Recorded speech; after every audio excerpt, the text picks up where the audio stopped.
I've heard everyone say this phrase many times. I got tested. Everything's fine there, but at the same time, I feel completely drained.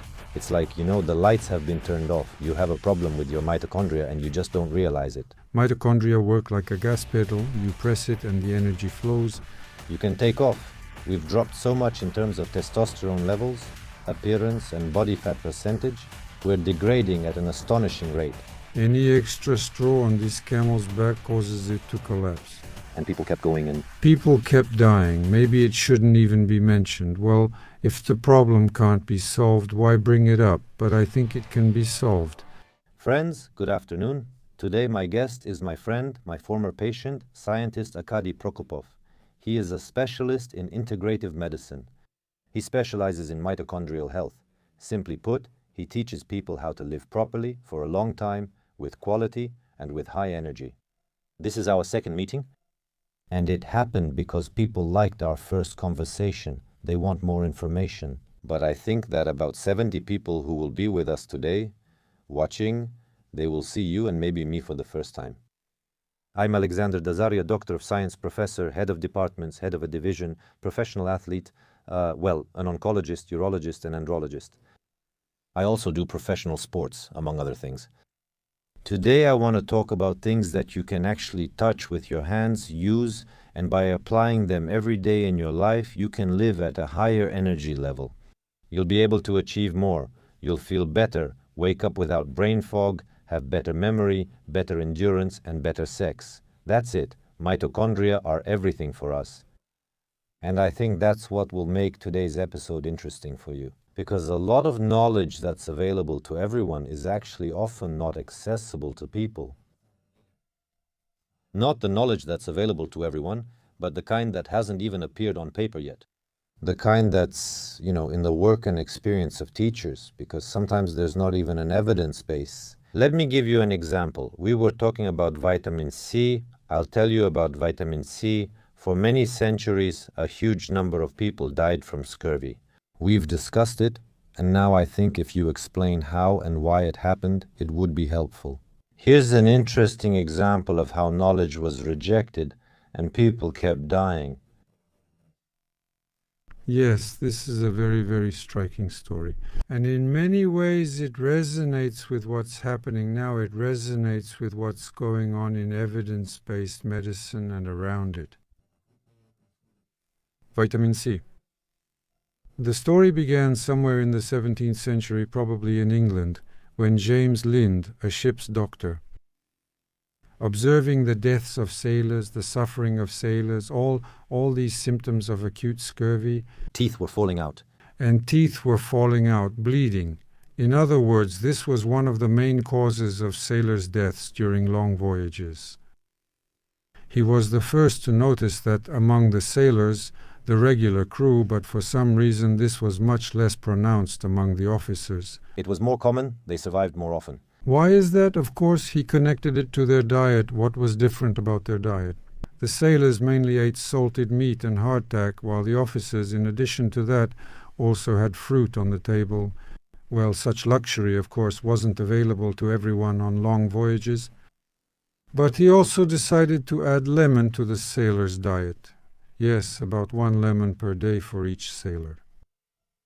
It turned out that those who received this lemon, 1 lemon a day, didn't get scurvy. And since there weren't enough lemons for everyone, those who didn't get them were the control group and they died like everyone else. Earlier he published an article. I don't remember exactly how many people there were. I think it was a small number, less than 20. At first this was simply ignored. I mean, some ship's doctor wrote something. Who's going to read that? He kept enjoying his work while his colleagues mocked him and stayed silent about it. And people kept going on. And people kept dying. From the time this article was published until it was officially recognized by the English, so to speak, by the Admiralty doctors, about 30 years passed. During this time, more sailors died from scurvy than in all the naval battles England fought. Here's an example. Yes, the observation of just one person and the inertia of the entire medical community of that time, what did it lead to? I am a professor, doctor of science, head of departments, and I lead a division at the Federal Center related to urology and gynecology. At the same time, I've been building a large and prominent brand throughout my life. I have been working with vitamins for 8 years, and I always show and talk about these vitamins with great pride. The key to their distribution is in Dubna, and I have shared with you what this production looks like. Here, I will probably insert a shot from this production. Originally, I made these vitamins for my family, and I sincerely consider these vitamins to be incredible. With great pride and responsibility, I approach everything, from the stage of selecting raw materials to production, packaging, and service. Every action says a lot about us. And I'm proud of it, and I don't want to advertise. I'll just leave links to these vitamins below this video. We have one of the best, in my opinion, brands right now, and one of the largest in the country, and I'm especially proud that this brand was created, made, and thrives in our country. This resonates with me because I used to share many of these things publicly all the time. But where are the links? Where is the document? Where? But there aren't any. And so you have a very simple choice. You share something that can really save people's lives. By the way, this also applies to oncology. Absolutely. For instance, I can advise a patient on diet and medications, and they might respond, "That's not in the official recommendations. I play games." You can improve your prognosis twofold, twice as good. Even the best, most expensive chemotherapy will work if you listen to me. Listen to me. I can't write this down because my colleagues will say, "Oh, that's tinfoil hat stuff." For example, I had an episode about electrical safety, magnetic fields, and electric cars back when electric vehicles weren't popular yet. I took it down. I wasn't ready for that amount of hate back then. People started making videos, so I decided to take down that episode, thinking I'd save it for better times. But there's a reason for it. You know, people who live under power lines develop cancer, and it's prohibited. I've seen that too. I had a patient like that, yes. Yes, that's why I don't plan to switch to a gasoline car for now. I feel sorry for my fertility. People often write to me on social media, and the phrase is almost always the same. I'm 35 years old. Yes, well, at 3035 I did the tests. Everything is fine, but I feel squeezed like a lemon. Doctor, what could be wrong with me? Do I need to see a psychotherapist? My tests are absolutely perfect. Everything is fine. So what could be wrong with a person like that? Of course, you need to get some details out of him, right? It's usually related to the quality of sleep. Does he fall asleep easily? Does he feel rested in the morning or not? But those are details. Basically, these are always elements of chronic fatigue syndrome. And chronic fatigue we always associate it with mitochondria, not just regular tiredness. Chronic fatigue we always link it to mitochondria. That is, if a person can't quickly provide all our functions with energy when needed, right? Mitochondria work like a gas pedal. You press it, energy flows, and you can take off. Many people don't know what mitochondria are. Yeah, like what exactly is a mitochondrion? Well, if you take any cell in our body, it's like a huge factory, even a complex of enterprises that works day and night, receives some raw materials, processes them, and produces some kind of product. Obviously, a lot of energy is needed for this. So 95% of this energy is produced by mitochondria. There are many thousands of them in each cell. It is in them that all the oxygen we breathe in is used up. It is there that glucose, fatty acids, and ketones are oxidized. So this is the fuel. And mitochondria are responsible for this constant supply of energy to all our functions. Interesting fact. You can correct me if I'm wrong. I thought that the amount of ATP produced, meaning this conditional energy, is almost equivalent to a person's body weight per day. So basically, they just recycle all of it again. That's correct. Yes, this has been measured multiple times. So, how is it that, for example, an average person weighs about 70 or 80 kilograms, and that's roughly the amount their mitochondria produce in a day? People say that's absurd and can't be true. Where does the weight go? But that weight doesn't go anywhere. It's simply a transfer of energy. That is, ADP, adenosine diphosphate in the mitochondria, receives another phosphate group. It becomes adenosine triphosphate. And that's what distributes energy to all those who need it. And then adenosine diphosphate goes back into the mitochondria, and they attach another phosphate group to it again. So it's all pretty simple here. So, you can have good test results like these, standard ones, your liver is fine, your hormones are fine, but that won't be enough to feel good if your mitochondria aren't working well. Of course, and usually this is related to the mitochondria of the central nervous system in the brain, because they are the ones responsible for all cognitive functions. Functions for cognitive abilities, basically everything related to how our brain works. And what about the clinical symptoms? What would a person like that experience? If he's watching us now, how can he tell if everything is okay with him? Of course, it's necessary. Of course, you need to ask him a few questions here. Yes, first of all, sleep, the quality of sleep. Does he fall asleep quickly enough? Does he sleep without interruptions? And when he wakes up in the morning, how does he feel? Does he feel rested or not? How many hours of sleep does he actually need to recover? That's one thing. Next, of course, is simply his daily routine. Yes, if he works 3 shifts, that's one situation. If he works from home, like computer specialists or IT people, they also often end up in this state. Basically, this is burnout. It's the burnout syndrome. Yes, it can then turn into depression, or it can become chronic fatigue syndrome. That's already really tough. And for people whose mitochondria don't work well, how much harder is it for them to handle stress? So, he goes to work, doesn't like his job, has a difficult boss, and every day he experiences this additional chronic stress. Not acute, but chronic. Will it be harder for him? Absolutely, absolutely. Because healthy mitochondria and a healthy, harmoniously functioning neurohormonal system are generally resistant to such fluctuations. They can handle them. But if a person's entire cycle is already depleted, if their mitochondria are suffering from a lack of recovery, then of course any extra straw on the camel's back will cause it to collapse. And what will happen to him? For example, will he have trouble remembering numbers, names, events? Will his memory for past things suffer, or his memory for current things? First of all, usually short-term memory suffers. For example, I forgot where I put my keys, or I remembered that I needed to do something, but then it slipped my mind. Because short-term memory, which is generally provided by the hippocampus, is very sensitive to stress, especially chronic stress. That's why this is one of the early symptoms. But sleep, I want to emphasize again, is an extremely informative indicator. That is, if I'm not sleeping deeply, if my sleep is interrupted, people often write that they wake up at 4 a.m., look at the clock, and it's 4 o'clock, or 3 or 4. And we know that many deaths, for example in hospitals, happen precisely during this anxious time, at 4 a.m. Could you comment on that? Yes. At this time we observe the lowest level primarily of cortisol under normal conditions, right? The lowest level of cortisol, the heart rate is also at its lowest, and there are also neurohormones like noradrenaline, which the locus coeruleus constantly stimulates the brain with, so to speak. So it's a very critical moment there. And the thing is, why mitochondria? In all of this, are they involved? There was a very interesting publication recently, a study on jellyfish. It turned out that jellyfish sleep pretty much the same way we humans do. That is, they sleep for about 8 hours a day. Moreover, for about 1 hour in the middle of the day, they have what you could call a midday nap, a siesta. A siesta? I thought they were always moving. Yes, yes.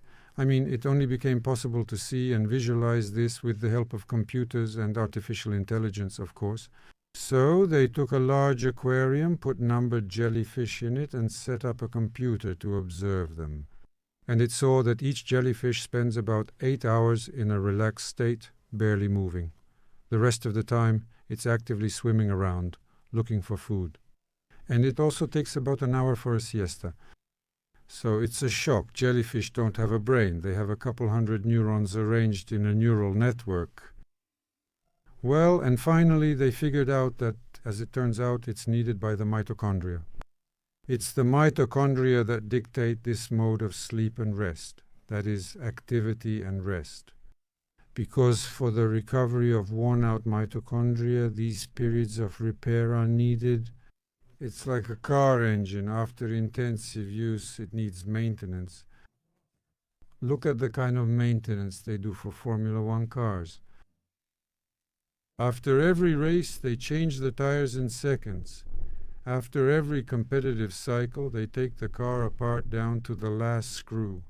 They check everything, put it back together, and it's ready. The same thing, but at a different pace, happens with all mitochondrial DNA and in the mitochondria. A jellyfish is actually an interesting creature. I recently gave a lecture on longevity, and as an example of immortal creatures, there are immortal creatures in nature, and there are species of jellyfish that really don't die. And they don't die not because they age, but because they have a mechanism that starts just like in a human embryo when fertilization happens. I don't remember exactly either on the 7th or the 12th day. The age of the egg cell matches the age of the woman it belongs to, and then it resets to 0. So there are mechanisms that work to reset everything back, and jellyfish have mastered this, and now I think Sinclair is doing research on this. Brian Sinclair's research, he tested it on mice. He was able to rejuvenate the eyes of mice, and they started to see again. Yes, the eyes became younger by 75%, and now this is the first drug. The FDA has approved research on humans. And maybe we will be able to rejuvenate people, at least in specific areas for now. Actually, he said a very interesting thing, that no person ages asynchronously. In other words, your left hand can't age while your right hand stays young. And that's why it's an absolutely predictable method of aging. Yes, and we should treat it like a disease. And yesterday I posted some statistics on social media showing that if we were to defeat all cancer in the world in a single day, let's say we release a cure, people think that we would immediately live 30 or 40 years longer. But it turns out that we would only add about 3 years to the average life expectancy. So even if we defeat all cancer in the world, we would only live about 3 years longer. But if we tackle cardiovascular diseases, where, by the way, mitochondria play a big role, that's actually number 1 in terms of increasing lifespan, that would add 6 years. Diseases of the gastrointestinal tract, I think that's about 4 years. And so from these building blocks, didn't die from cancer, didn't die from stroke or heart attack, didn't die in a car accident, that's in 3rd place. Today, as scientists have proven and shown, according to the Hayflick limit, you can actually live up to almost 120 or 130 years. 120 give or take 2 or 3 years. Today, that's the real record for lifespan, not a fake one. The real record belongs to the Spanish woman Maria, what's her name? Well, it doesn't matter. 116, 117 years, even a bit more, I think. 117 and a half years. And they studied her DNA, looked at her mitochondria, her immune system. There were some very interesting findings. By the way, the official record belongs to Jeanne Calment. That's 122 years, or even 123. But that's a fake, yes, which was exposed. Our scientists, Valery Novoselov and Nikolai Zak, yes, they conducted the most precise analysis, mathematical and evidence-based. This has been known for about 10 years already, but official oncology says, no, none of this is proven, the Russians made it up. So I think this is a bit of a digression. It speaks to the quality of modern, so to speak, modern gerontology.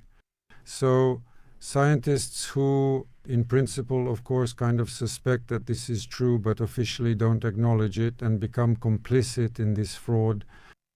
Let me ask you another thing. We've talked about memory, but mitochondria are not just about memory. And before filming, we talked about Brazilian Jiu-Jitsu. I said that I have a grading there. I just started training. I've gained weight and strength, but I started breathing worse and getting tired more. Although, for example, when running, it seems like I'm still functional. And you said that I diluted the number of my mitochondria. So, the weight gain led to the fact that the number of mitochondria didn't increase, and there was less energy. Yes, this well-known phenomenon is called mitochondrial dilution and occurs when gaining muscle. When gaining muscle in athletic people, yes, you are actually a classic example. That is, it's just the number of mitochondria per volume of muscle fiber. It's just that they don't have time to divide that quickly. And when you do your classic strength training routine, the mitochondria don't get enough stimulus to increase their efficiency and simply multiply. Right? And to fix this, there are approaches, there are modern, so to speak, methods and protocols that can definitely be applied. Is this actually harmful? Because many athletes, for example, when they bulk up, go on a cycle, and in a short period of time achieve significant muscle hypertrophy. Yes.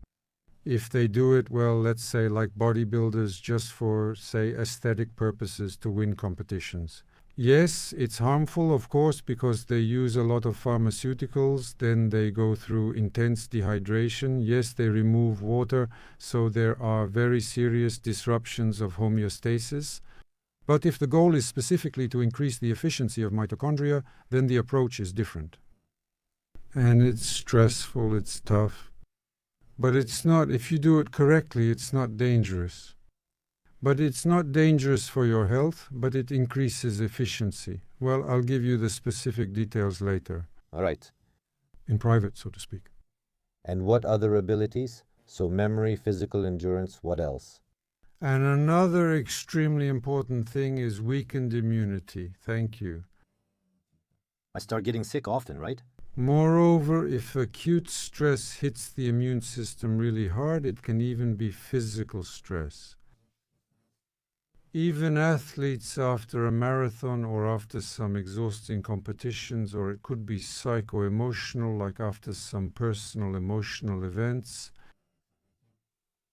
So the mechanism is pretty straightforward. A sudden surge of stress hormones. Prolonged high cortisol levels simply suppress the immune system. Yes. But on the other hand, mitochondria also suffer directly from this, especially if stress is combined with insufficient recovery, lack of sleep, poor nutrition, and also intoxication. If there's too much alcohol involved, yes, or if the person keeps smoking. So it's always a group of factors. And tell me, can you give an example from your practice of a person who came to you and after improving their mitochondrial function left with a completely different quality of life? What did it look like clinically? Well, I have a recent example like that. A recent example, and right now, so to speak, we're still working with him. But in this case, the situation was quite, let's say, extreme. I work with patients with chronic borreliosis.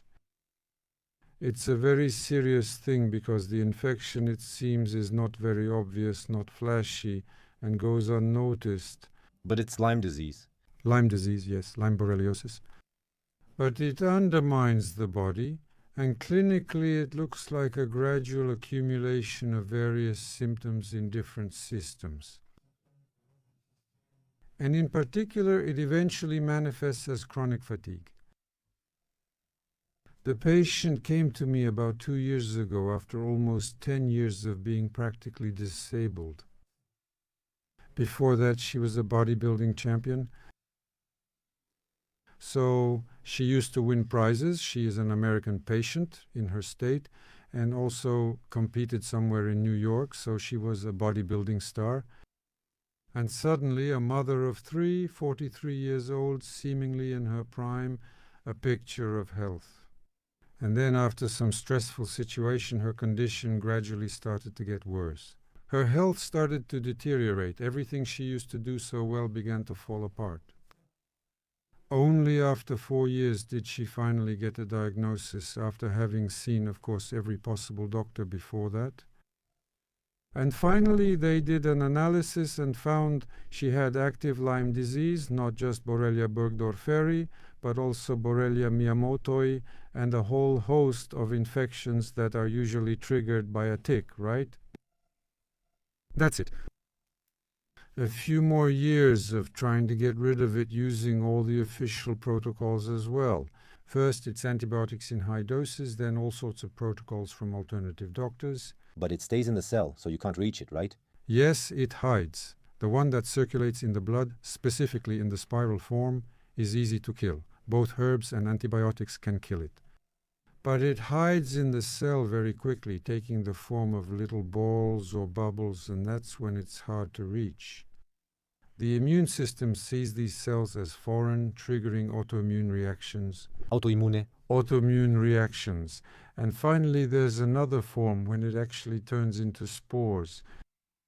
They hide in the deepest hypoxic niches, like in cartilage, for example, and they're completely inert, they don't show any activity, and they can stay there for years. Are many patients listening now? Does anyone already have joint pain? Well, there are already a lot in Russia. There are groups for Borreliosis. There are some really big communities, but in Russia it's still not recognized as an epidemic. But in Europe, the States and Canada, it's no secret anymore. It's an epidemic and it's growing like a snowball. COVID came and went, but borreliosis increases by several tens of thousands of chronic patients every year. Yes. Well, okay, let's get back to the patient. So she found my book on the internet. I published it back in 2001.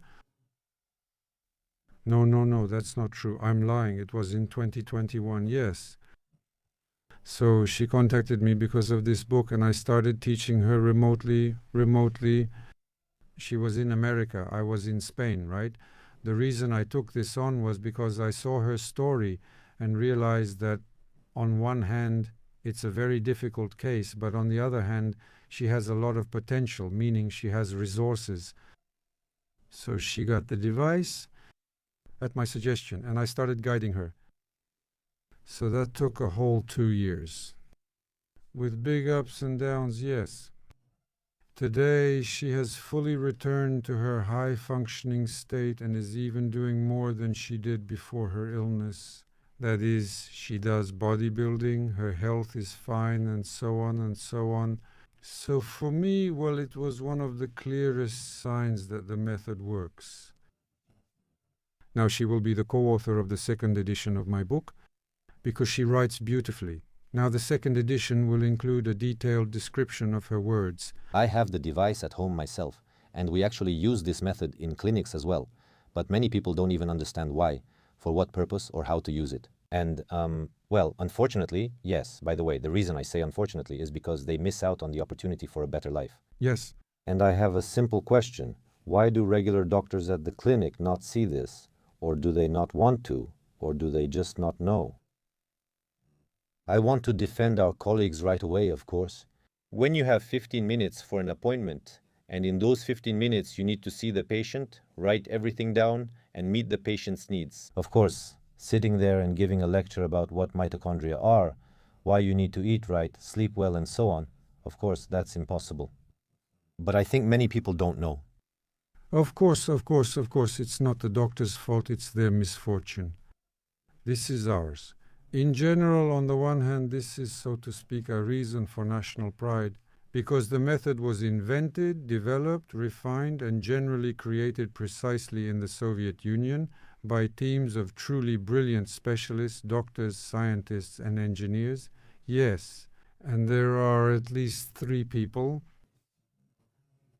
and 4 guidelines from the Ministry of Health starting from the late 1970s and up to 2004-2006. Nevertheless, the method is only widely known in narrow circles. I think you mentioned in our last podcast about it was the Mayo Clinic, if I'm not mistaken. Ah, yes. Yes, what you said. Yes, but they themselves... They just consulted with me. They abandoned it because patients were discharged too quickly, making it unprofitable. Yes. Unfortunately, that's true. It was 20 years ago. That was when I was working in the States. Right. But I remember there were immediately questions and comments here, like, how can that be? That can't be true. Are you making this up? Well, people who ask questions like that are basically living with rose-colored glasses on. Yeah, people who don't work in real medicine and don't see what's actually going on. Yeah, when medicine is extremely commercialized and when a cured patient is a lost client. Can you give an example? Tell us? No, I'll give you an example. It's really interesting, I have a friend. They promote and research combination drugs for treating diabetes. And they have a competitor. The competitor costs 5 times more and is also less effective. But that's the only competitor, so the insurance companies had to choose who to buy from, them or their competitor.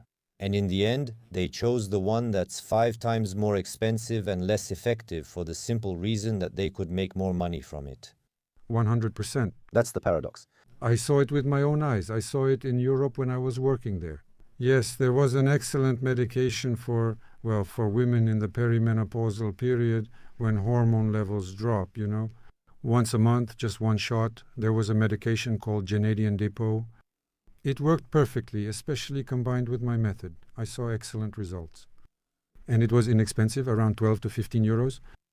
After a few years, it disappeared. It just disappeared, under the pretext that the drug was outdated and less effective. Some fancy alternatives appeared that were 10 to 20 times more expensive, but not better at all. It's the same with vitamins. There was a great injectable vitamin drug. A small Spanish company produced it. Medivitan. No, not Medivitan. That was a long time ago. And what happened? This company had been on the market for 40 years and had an impeccable reputation. Impeccable. Only good reviews. They were told, either you certify it according to modern protocols, which costs about €500,000 somewhere, or you leave. We have a better drug here. And the better one is actually worse in quality and 10 times more expensive. All of this happened right before my eyes. If you go into any pharmacy now, I can show you plenty of examples like that. If we're talking about the main test, which test do you consider the most important? Let me put it this way.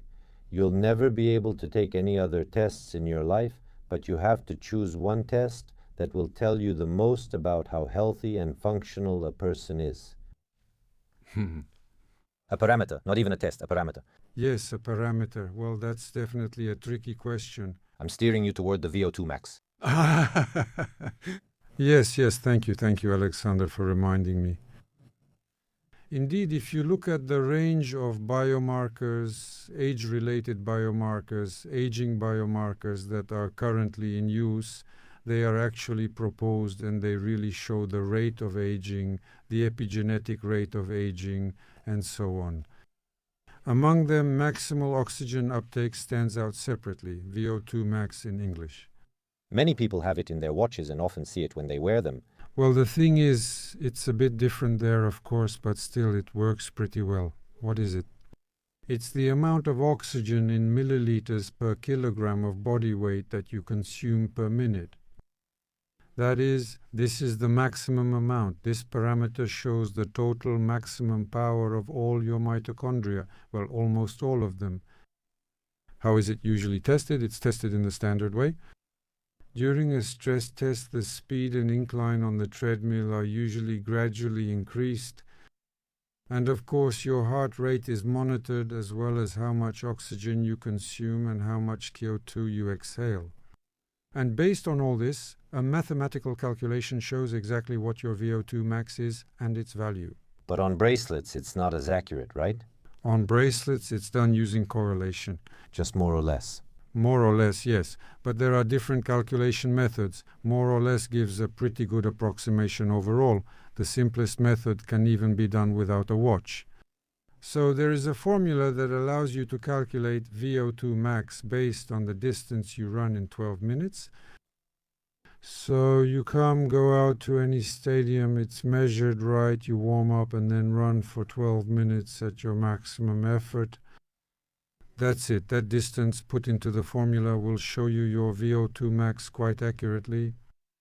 So obviously, the greater this distance, the higher your VO2 max. What makes this indicator so important? It is absolutely impossible to falsify. That is, those biological indicators, genetic and epigenetic ones, can be falsified. You can, for example, take something for a week, do something, and it will improve, yes. But you can't change VO2 max that way, because you can't bypass the stress test. I was preparing for a marathon in the fall, and I remember that for it to change by 1 or 2 units, I had to spend a huge amount of effort and time. Yes. Yes, exactly. That's why this indicator is in general quite solid. What else is important? It steadily decreases with age. No matter what you do, no matter how you train, it gradually goes down. Is it because mitochondrial quality declined? It's a systemic decline in mitochondrial quality. It's inevitable, as they say. Like aging. That's right. This is actually one of the most important components of aging. There are fewer of them, and they start to become lower quality. Yes, well, yes, there are actually indicators that the total number of mitochondria decreases, but their quality also steadily declines. That is, these motors wear out. Lazy structures give no, it's just normal wear and tear. Any mechanism, including a molecular one, will wear out. It's the law of entropy. But in athletes, Especially those who train for endurance, this decline happens more slowly. In people who lead a sedentary lifestyle, who overeat, obviously, or abuse substances, the decline happens faster. smoking is also included. Undoubtedly, smoking is a very significant negative factor. So, based on your age-related VO2 max indicator, you can very confidently determine your overall level of health. Yes, for example, those who have the highest age-related VO2 max indicators are skiers and cyclists. But for tennis players, if they train very professionally, especially those who have a constantly high mitochondrial energy demand, and if they continue to train, of course. So I decided to measure my VO2 max. It was about 2 or 3 years ago for the first time, because before that I just didn't pay attention to it. I measured it using this precise method. It was, so to speak, in a laboratory. And I was surprised. Mine was 40, which for my age, back then I was about 74, right? That's a very high score. At first I thought it was a mistake, since I've never been an athlete. At most, I do some strength training for maybe 20 minutes 3 or 4 times a week. But I do hypoxic training almost every day. I've been doing it for many decades now. All right, the second time I measured, it was 39, right?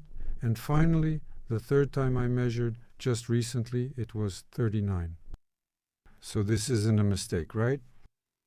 So, having experienced it myself, as they say, and understanding the mechanism, how it works, how it happens. Now, yes, can I ask a question? Where are the comparative studies? Where is the double or triple blind control? This doesn't prove anything. Where are the references? Well, there are actually a lot of references, right? But as they say, I tried it on myself. It's a single experiment on one patient, yes, on myself. Well, and that completely satisfies me. Friends, I have social media accounts. They're absolutely free, and there's a huge amount of useful information there. I'll leave the link to my social media below this video. Go check it out, subscribe, and benefit from it. Do men and women age the same way when it comes to mitochondrial health? No, apparently not. Judging by the fact that men generally live shorter lives than women, and by the indicators of mitochondrial health. Well, of course, it really depends a lot on lifestyle and harmful exposures they've experienced. On the other hand, apparently the long-term hormonal environment also plays a very important role. And your favorite testosterone is very much involved in this. Why? Because all male individuals, without exception in almost all species, live shorter lives than females. Why? Because these are evolutionary mechanisms. Yes, females are much more necessary for evolution than males. Subtitles. Because in order to reproduce, first of all, you need a lot of offspring, and it's the female individuals who produce them. How many of these offspring will survive? Well, nature takes care of that on its own.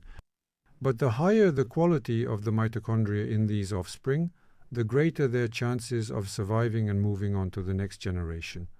And mitochondria, as we discussed, are passed down from the mother. Exclusively. Normally, in almost all vertebrates, mitochondria are only passed down through the maternal line. Why? Look, the egg cell is huge, and it contains 100, 200, even 300,000 mitochondria. The sperm cell is tiny, and it only has about a dozen mitochondria. And this sperm cell, like a race car, has to travel a long distance to reach fertilization, right? And at the same time, it has millions of competitors. That means the winner has to use up all its structural resources to reach the goal. As soon as it enters the egg cell, a mechanism is triggered that identifies foreign alien mitochondria and immediately destroys them. Why? Why? Because starting a new life with damaged engines is basically unreasonable. And nature decided long ago that all foreign mitochondria must be destroyed. Question: are the mitochondria in the egg cell and the mitochondria in our entire body somehow connected? And all these negative things that a woman does, for example, smoking when planning to have a child, sleeping, has a poor diet, does this affect only the mitochondria in the body, or does it also affect the mitochondria in the egg cells? Yes, it definitely affects them. Does it? Absolutely. It has a strong effect. Why? Well, first of all, moreover, it all starts from childhood and continues up until puberty, until the maturation of the egg cells. Why? Because where do egg cells come from? From the so-called germ stem cells, right? This is a small group of cells that appears, I think, between the 6th and 8th week of development of the female embryo, when it is about this size. At that point, a small group of cells separates, and in it, here they are, the germline stem cells remain. There are only a small number of them there, but gradually by the time of puberty, their number reaches about 6 million. 6 million germ stem cells.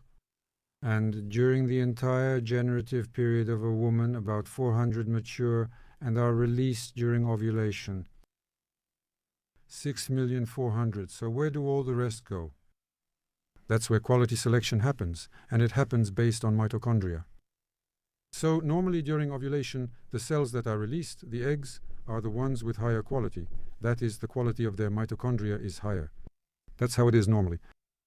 But unfortunately, our civilization disrupts this norm in every possible way, because children, well, are affected by it. First of all, if the mother, yes, starts or continues to lead some kind of unhealthy lifestyle, if she smokes, abuses alcohol, inevitably gets all sorts of xenobiotics with food, water, and even air. All of this, of course, affects, suppresses, and worsens the quality of mitochondria in germ cells. I recently said in an interview that I entered medical university less of a believer than when I left it. And many people don't understand how when you learn how things work in the body, you actually become even more of a believer, and they say that's nonsense. But in reality, that's what happens, because you see how complex all of this is, so incredibly complex, that you realize such a complicated mechanism couldn't have come from just some explosion of the universe out of dust. Well, it's just impossible. Sitnikov once gave me an example. He said, it's about the same odds as this. Imagine there's a giant garbage dump, a tornado comes, starts spinning over the dump, and assembles a combat helicopter. That's roughly the odds of it all appearing on its own. I recently wrote a post about the cell. And I say that calling someone unicellular is no longer an insult. Because yes, the complexity of a single cell is truly astonishing. If you stretch the DNA from all the cells in our body and make it into a single thread, it would be 70 billion kilometers long. That's the distance from the Earth to the Sun and back more than 200 times. Can you imagine? That's the length of the DNA inside our body. It's incredible, it's amazing, but I still don't support the hypothesis that someone created all of this. But I still stick to the position of strong materialism. And they are well founded. That's why, once again, more facts. Look, there was a finding in Nature in 2018. For the first time in this article, they calculated that the average human cell contains 42 million protein molecules of more than 10,000 different types. And if each protein were a person, then inside a single human cell there would be room for 5 times Earth's population. Yes. Yes, and these are absolutely staggering numbers, of course. We simply can't comprehend what that really means. And here's another fact about mitochondria. That's why I'm reading this post from my Instagram. Until recently, it was believed that mitochondria were forever locked inside their own cell. But studies from the 21st century, specifically 2021, 2022, and 2023, have shown that cells transfer mitochondria to each other through thin nanotubes. Healthy neurons feed their damaged counterparts with these power stations. It's like when your phone runs out of battery and you ask your friend, "Do you have a charger? Give me a charger." And you plug it in and keep going. That's pretty much how it works in our body.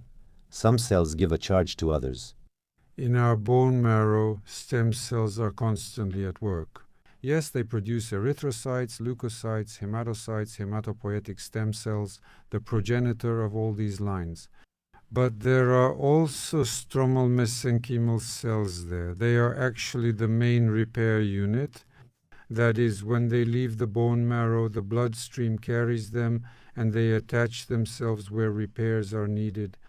It could be a myocardial infarction, it could be some kind of muscle damage or an injury, and it was previously believed that they would directly transform and repair. For example, the myocardium would be restored.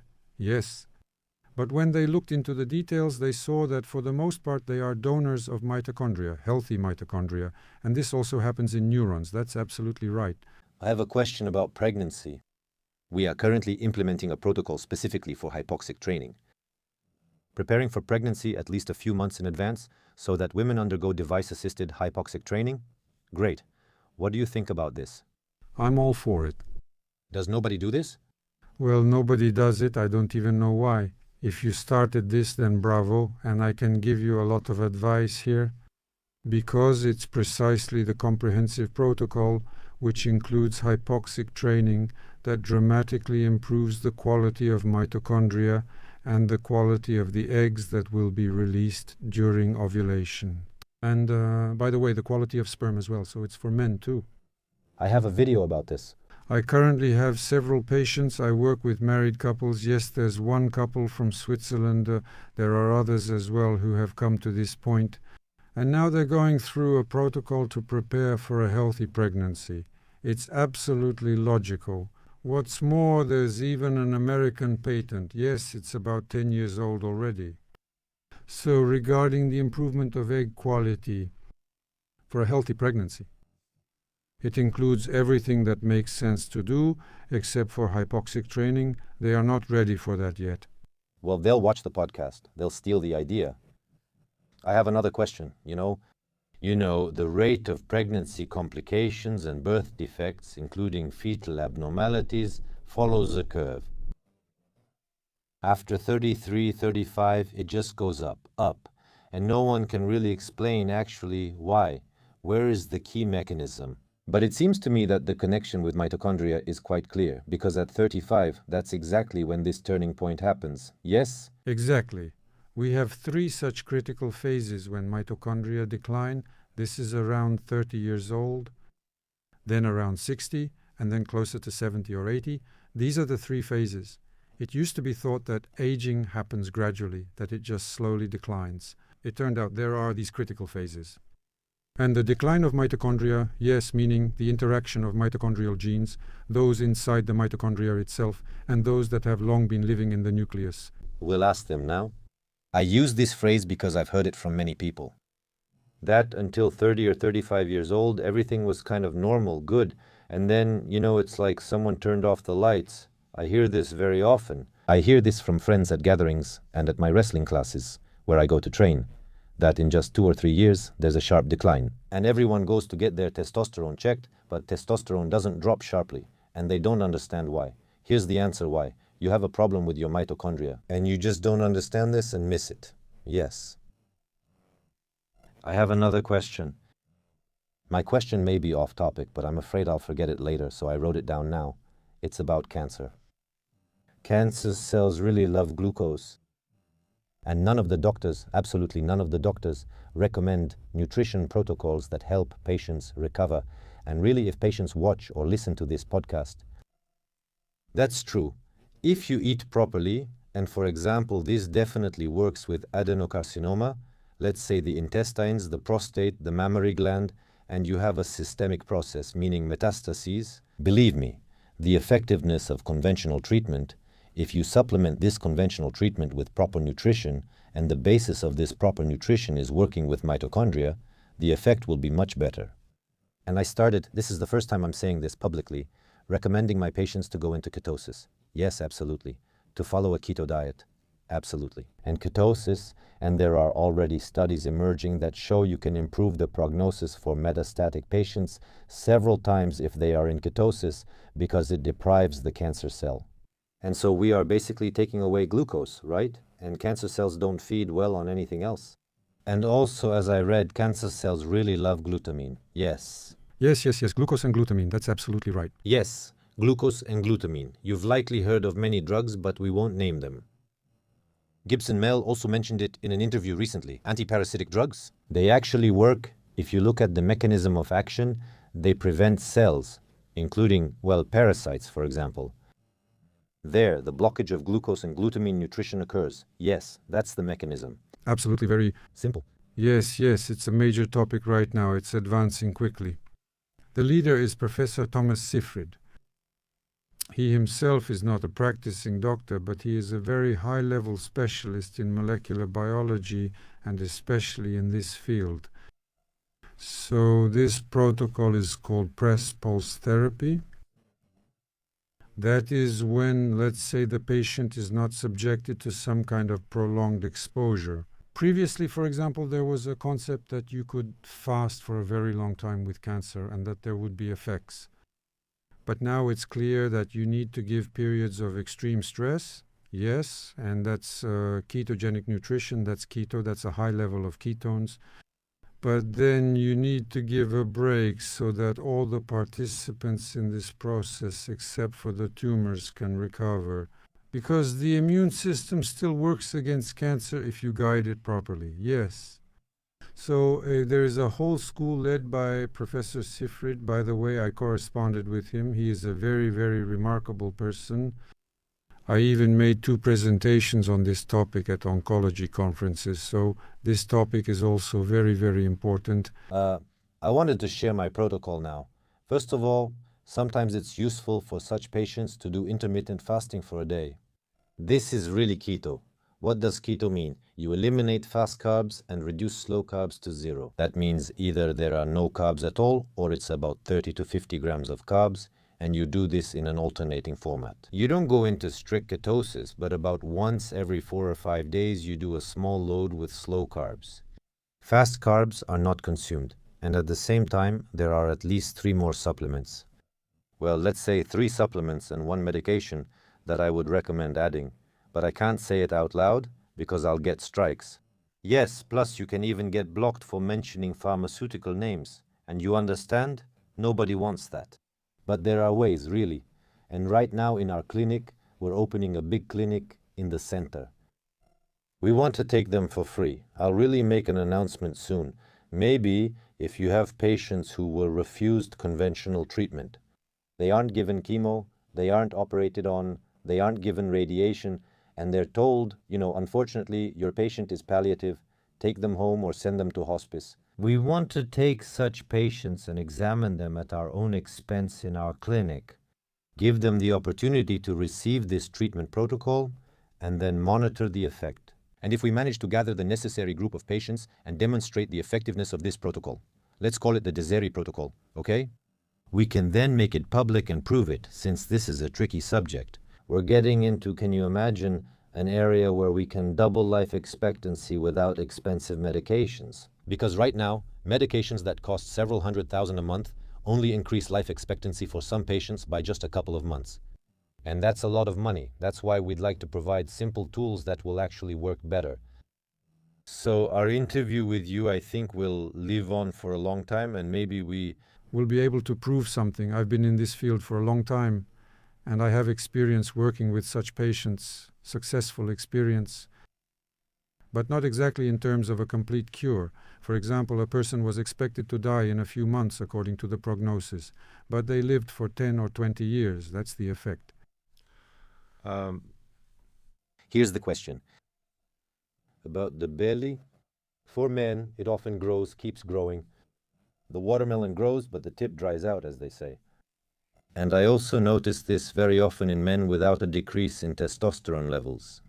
That is, his testosterone, yes, it was already low at 25, for example. There are such hypogonadics, and at 30. But the belly, it also starts to appear at about 35 years old. That's it. Is this also related to mitochondria, a disruption of libido metabolism? Of course, absolutely. Usually it all starts with visceral fat. Yes. That is, it's not just any fat. Guys, it's internal fat, it's internal. Yes, the one that's, well, around the intestines. Yeah, when you touch it, the belly feels firm and seems to bulge from the inside. Yes, visceral fat, right? Why is that? Well, that's just the problem. Yeah, this carbohydrate-based diet that dominates because, the classic food pyramid, what should it be made of? So at the bottom you have grains, cereals, carbohydrates, then a little bit of vegetables, fruits, and a little bit of animal protein.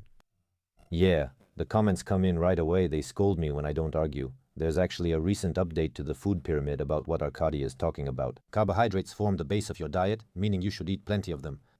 And the paradox, so to speak, is that these very unhealthy foods most often make up the foundation of your carbohydrate diet, and there are the most of them. But now they've flipped the pyramid upside down. That is, they say that now our pyramid will be upside down. The foundation is fiber, vegetables, yes, vegetables, and carbohydrates are almost at the very end. They took it and turned it upside down. Say yes, if I may. I'll continue answering this question. Yes, well, again, the roots of this problem should still be sought in the evolution of humans, even human society, because paleontologists studying the stages of human and civilization development can clearly see that hunter-gatherers were healthier than those who came after them. And the last stage, the sedentary one, especially when they started, well, first there were hunter-gatherers, then domesticated livestock, and finally the agrarian civilization began, that is, when they started to cultivate. The onset of this period, when everyone, the majority of the population, switched to eating plant-based foods they produced themselves, is immediately visible in the bones.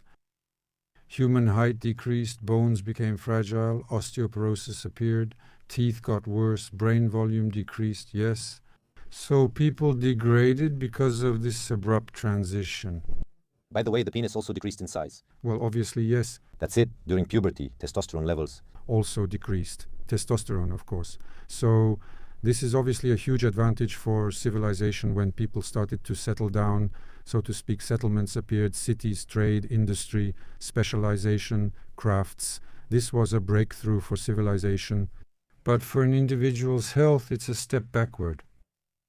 That's why we see a lot of examples of this now. Yes, when people who eat a plant-based diet, vegetarians and vegans, put in a huge amount of effort and show, yes, look, I'm so healthy, I'm a vegan, a vegetarian. But what do we see in the children of these parents? They are weak and they're not very healthy. Their IQ is lower. And a lower IQ is for life. Yes. That is, there are also striking examples to the contrary. When people abruptly switch from veganism, for example, to a carnivore diet, we see amazing transformations. Yes, when dozens of chronic diseases are eliminated within a few months. That doesn't mean you have to eat only meat, only animal proteins like on a carnivore diet. Of course not. You need to find that optimum that suits you personally. But it's by no means one extreme or the other. Can I ask another question about diet? About grains? I agree with you. There was a phrase in the book Sapiens that I really liked. That people mistakenly believed that they domesticated grain.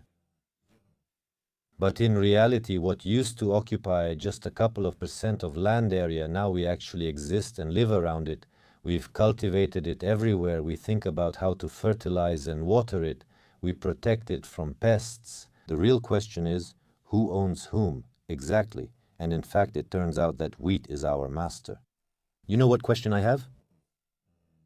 Nutrition, and maybe something is wrong with it, and with our digestive system and body because of women. You know, very often women are now in an iron deficient state.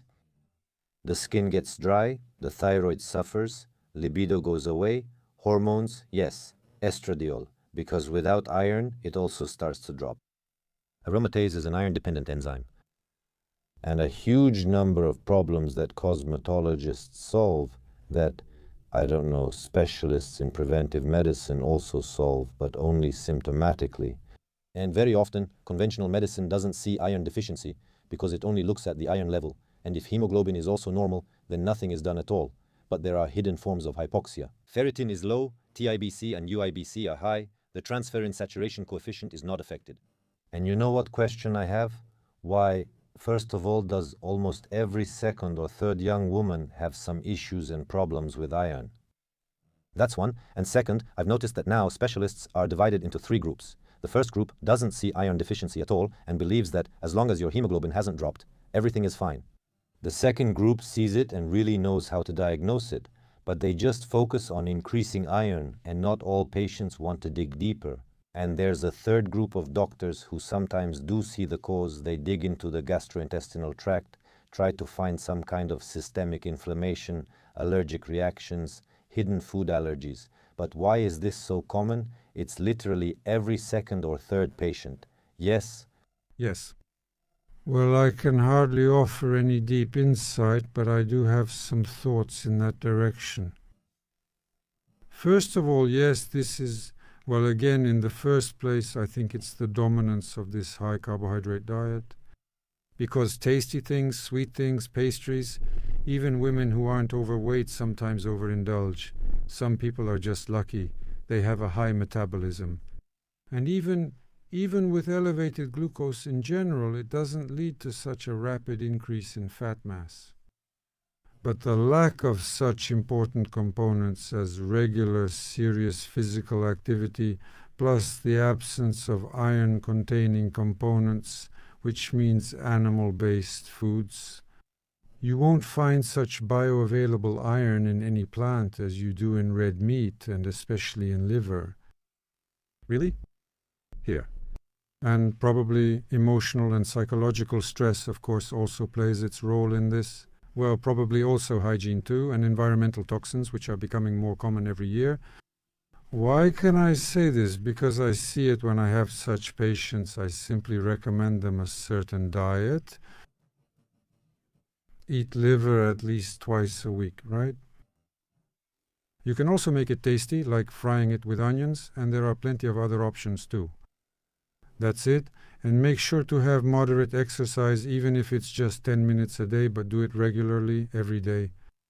Well, and if you also add hypoxic training, you'll be all set. Because it's hypoxic training that triggers the whole cascade of iron metabolism and the activation of different transport forms of iron. And iron is needed first and foremost for the mitochondria as well. They also work very well with it. So when all of this is activated, these chronic anemias go away. Yes, well, that's my impression. In my book Genesis, which I wrote, I would gladly give it to you today. But while I was in Panama and Peru, the first copy of the book was sold out. So as soon as the second copy appears, I will definitely send it to you. Thank you. Yes, I dedicated an entire section specifically to hypoxia and its role because I consider it very important. What bothers and even scares me, not just bothers but truly scares me, is that in such a short period in human history, just a couple of decades, we have changed so much. Yes, it's a moment, it's not even a moment, it's just an instant. We have declined so much in terms of testosterone levels, appearance, obesity rates, and male fertility, including sperm quality, quantity, and normal morphology standards. They have changed several times already. So we are degrading at an astonishing rate, so to say that it's nothing serious. No, it's definitely not nothing serious. That's like an ostrich burying its head in the sand, yes. And there really are a huge number of things in nature hidden that we constantly receive that destroy our hormones, that have an estrogen-like effect. Yes. A huge amount every day in laundry detergents, in shampoos. Yes. Plastic dust. In everything that contains plastic, they serve as a carrier for these substances. Everything that doesn't burn doesn't get dirty. Everything around us right now, yes, that washes off easily. All of that exists in the form of dust. Yes, if we look at the composition of dust right now, all of this is present in dust. Yes, nanodust. Unfortunately, all of this is killing us. And that's exactly why we talk so often about the tools we need to fight this. We're not suggesting that you run away to the forest. Of course not. But we do need to do something about it. That's very, very good. Once again, taking a step back, returning to the topic of preparing for pregnancy, This is such an important priority topic. Yes, and we'll probably continue this conversation because I would be happy to take part in it. I already cover this topic where I work, but just exchanging experiences, this kind of cross-pollination is very important. All right? I've noticed from publications and friends that there are a lot more people with ADHD now. Yes, that's right. People with ADHD, and many think that the main reason, yes, is that ADHD comes from our smartphones and lifestyle. Is there any connection, maybe one I don't know about, maybe with mitochondria, like it's impossible to maintain a high level of energy and the nervous system suffers? Well, look, first of all, here's the most integral explanation of everything we're talking about. Even the previous topic, like why fertility decreases, why things get worse in general. Well, how is that possible? Is it some kind of aliens influencing us, irradiating us, or something? Another interesting indicator is temperature. It's going down. It's a very accurate indicator because, for example, the temperature of conscripts in the States has been measured since like the 1800s. The human body temperature? Body temperature, yes. So, a conscript comes to serve, they take a thermometer, measure the temperature, and write it down. The statistics are excellent, and they showed a decrease over a century, I think, by half a degree. Yes, a lot. That's a lot. How is that possible? How can it be explained? By mitochondria. I think so, yes. They'll say, whatever you ask, it's always about mitochondria. It's always mitochondria. Now I'll mention a hammer and a nail too, yeah. So why does this happen? All right, fine, about the hammer and the nail. People often criticize me for this. They say if you have a hammer, you see every problem as a nail. Yes, there's a saying like that. Yes, so I still think that when it comes to mitochondria, that's very true. Because they play a crucial role in the emergence of life, that is, in shaping its future prospects in germ cells, then in the maturation from germ cells into egg cells, and further along the entire trajectory. So if we, our civilization, spend decades allowing mitochondria of lower quality to seep into this line, what happens? A snowball effect accumulates. Mitochondrial quality declines over time. Negative selection. Yes, negative selection. And we, as doctors, we are obliged to preserve life and maintain the health of anyone, whether born or unborn, and we do this. There is no other way. But in this way, we are worsening the quality of mitochondria, and this explains almost all of these phenomena. If it were just a statement and diagnosis, maybe it wouldn't even be worth talking about. Yes, I mean, if the problem is unsolvable, why even discuss it? But I think it is solvable. If we use the currently available means of improving mitochondrial quality control, which primarily include hypoxic therapy or training, if you want to call it that, then this problem is solvable. We can probably include sports there as well. Sports, yes, of course. But how, I mean, what kind of sports can we even talk about when, well, sometimes people just, as they say, simply have no time for anything at all. They can only dream about exercising. We can also include thermal interventions here. We need to sweat and we need to get cold. And also proper sleep and proper nutrition. So in the end, we still end up going from complicated things to the basics. Yes. And we could just end the whole podcast and say, eat right, sleep well, exercise, and maintain a high level of activity. Yes, but we all know that, of course. But everyone wants some kind of magic drink, like Asterix and Obelix, right? They think they'll drink it and everything will get better, and that's exactly it. It's understandable from a human perspective, and that's just human nature. We're creating podcasts for smart people. And smart people like to understand. So if they want to understand, look, yes, first of all, muscle activity is also a hypoxic stimulus. The muscle contracts, right? Blood flow is blocked there and local hypoxia occurs. It specifically affects the mitochondria.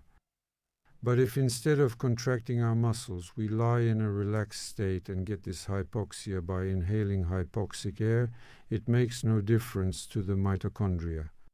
It's the same. Therefore, without making any effort, we can optimize and improve mitochondrial function. That's what explains the remarkable wide-ranging effectiveness of hypoxic training. You can even do them without any equipment. If you don't have money for some fancy equipment, there are breathing methods. For example, there's the Wim Hof method. Brilliant. It's an excellent method. I use it myself sometimes and get saturation and desaturation curves that are very similar to what I get with the equipment. I'd also like to add something regarding oncology patients. Yesterday I came across a story about a blogger named Lurchik who was at the gym, and some woman said, "What the hell is she doing at the gym? She must be faking it." But first of all, I know she's not pretending. I wish her strength and recovery. We talked with her. And physical activity is extremely important, including for cancer patients. Absolutely. Because physical activity and the myokines your muscles release during it help you fight the cancer burden as well. And conventional medicine says to avoid the sun, avoid physical activity, avoid any kind of stress. But in reality, cancer patients need physical activity. Muscles need to work. They activate NK cells. NK cells, also called natural killers. They are the best at fighting tumor processes. So actually, this is a deep systemic misunderstanding. This advice actually came from doctors saying you should never go to the gym. I understand. I'm not talking about serious bodybuilding, but there's nothing better than having a high level of physical activity if you want to have a lower chance of getting cancer. Remember, if you want to drastically reduce your chances of getting cancer, physical activity is the key. Not just walking, physical activity, especially involving large muscle groups. Yes. It should be individualized. It should be, well, optimal without overloading yourself. There's also a mechanism that you've already mentioned. Muscles compete with the tumor for glucose and glutamine. During exercise, they take all of this away from the tumor and it starves. And then, on top of that, its normal killers finish it off. And again, ketones are good for the muscles, but for the tumor, they're useless. Yes, that's right. And about ADHD, what about the phone? How much of an impact does the modern phone actually have? When teenagers stay up at night from 2 to 3. Now parents are watching and their child is sitting, and yes, It's terrible. It's terrible, of course. How much, well, I don't know, so to speak, the mechanistic component, how much, so to speak, the radiation itself, this electromagnetic radiation, I think that, of course, there is a contribution there. But the very fact is that the brain gets fixated on this cheap source of dopamine, and it becomes a kind of drug. It's self-stimulation, just like with rats that had it implanted. An electrode into their brain, and they forget about food and water. They just keep pressing that button and die from exhaustion. That's what we're getting closer to, so to speak. I recently remembered lectures on normal human physiology and pathophysiology. And back then, our instructor at medical school, and believe me, the textbooks haven't changed yet. He told us, guys, the brain is an amazing creation. It's a zero-waste system. So, energy comes in, the cells work, but nothing leaves from there. That is, there are no waste products and no cleaning system at all. But there is a cleaning system. It's called, yes, the glymphatic system. Not the lymphatic, but the glymphatic system. How does it work? Look, there's this thing called aquaporins. And aquaporins are channels that, so to speak, wash our cells. During the daytime, astrocytes press them tightly. What happens in the evening? The density decreases, the volume of the astrocytes, so to speak, they shrink. And they open up the channels through which our brains, our cells are washed. And the brain starts to get rid of waste products. Now guess what this compression process will do? That aquaporins will work poorly. Well, let's say it won't turn them off completely, but it will almost reduce them to zero. Caffeine late in the day, like evening coffee, isn't a good idea, even if you can sleep. That's a magnesium deficiency. That's chronic stress, yes, astrocytes don't contract. That's the mechanism, yes, it's when you shine light into your eyes in the evening and stay up until the last minute, stimulating yourself. That's a large amount of food, so fitness trainers who say you can eat before bed, in the context of weight loss, you can even eat cake before bed, and if you have a calorie deficit, you'll lose weight. But in the context of the neuroendocrine system, our insulin levels and the amount of growth hormone released at night, it's not very desirable. That's why I still try, although it doesn't always work out, to refrain, because we sleep the same amount of time. You've probably noticed this, but in the morning we wake up and there's no energy. Yes, that's because we disrupted the conditions. So, quiet, sleep, all of that is very important. Yes, sleep, I now put it maybe even in first place when it comes to the whole issue of mitochondrial recovery. Because there is, for example, a technique that athletes use. It's not used very often, but it is used after some exhausting competitions or loads, when you need to recover in the shortest possible time, literally in a week, because after that there's another series coming up. They are put into a medically induced sleep. Well, I mean, they just give sleeping pills that don't impair the function of the glymphatic system. There are some like that. So a person comes to this kind of sanatorium, and for 7 days they basically sleep. They get up, eat, do a few things, and then go back to sleep. And in those 7 days they really recover. I used to think that it was just about sleep, that sleep is simply beneficial, plus the nutrition there. But now I see it all from a different perspective. And by the way, I have a story. Just remembered a story. I can't help but share it. Yes, so a health specialist from Germany came to see me, a very advanced one. And he says, I'm a vegetarian, I'm a vegan. Look, I've been like this for so many years and I'm perfectly healthy. But for some reason, my knees hurt, it hurts here, my muscles ache. So what's going on? Maybe I'm not vegan enough? Well, I quickly explained to him that he's specifically lacking animal protein. So animal protein, when you finish listening, go to a restaurant, order yourself a good steak, and let's see what happens. All right, so he went. The next day, my colleague and I came to that hotel and asked if we could call our friend. They said, no, he's still sleeping. How is he still sleeping? It's already been more than 10 hours. He's sleeping. Well, all right, we wait. So he slept for 12 hours after just one beefsteak, right? And he says, I've never slept so well in my life. And then, after coming out, he said he slept perfectly. And, well, then we added hypoxic training. So, about a week later, he was healthy and forgot about all his ailments. I have a question. So does that mean veganism and vegetarianism aren't very good for mitochondrial health? No, if you do it long term, then it's a disaster. Another thing is that you can periodically switch for a while, well, let's say for a month, but there shouldn't be any severe, exhausting stress during this time, neither physical nor emotional. Well, like some kind of meditation somewhere in Shaolin or something like that at some retreat.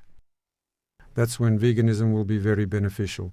Because this regimen will mobilize a lot of things that need to be removed, including visceral fat and also toxins that have accumulated in the fat. So during such periods, it can definitely be used. What about coffee and alcohol?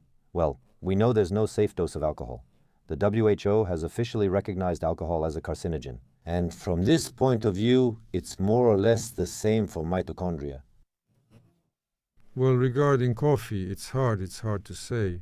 Coffee, of course, again, it imitates adenosine receptors. It blocks them, sort of mimicking neurohormonal regulation. Well, I don't know. I'm not an expert in this matter. I'm not an expert on alcohol either.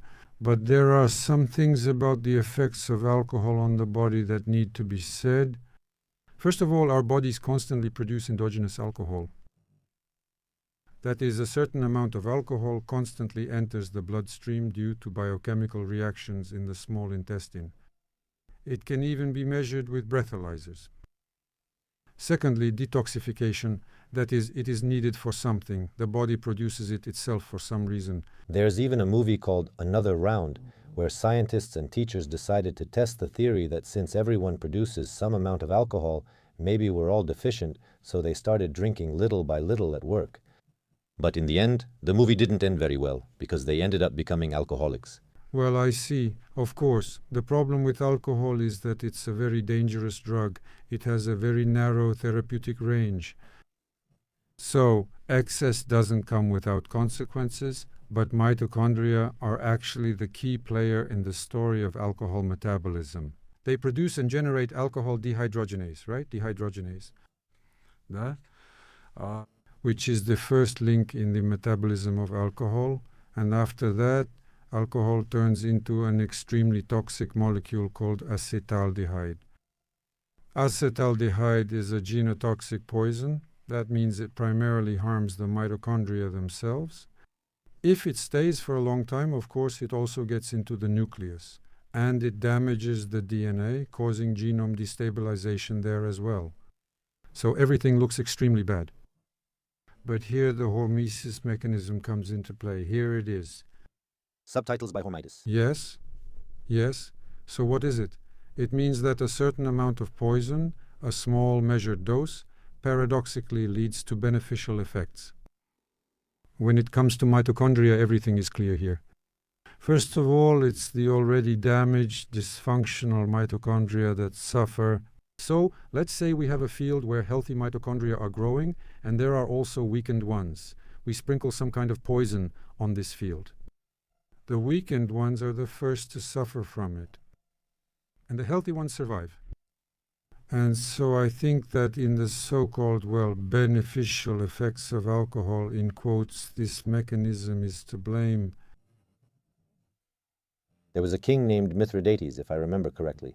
He actually poisoned himself with small doses of poison so that he wouldn't be poisoned.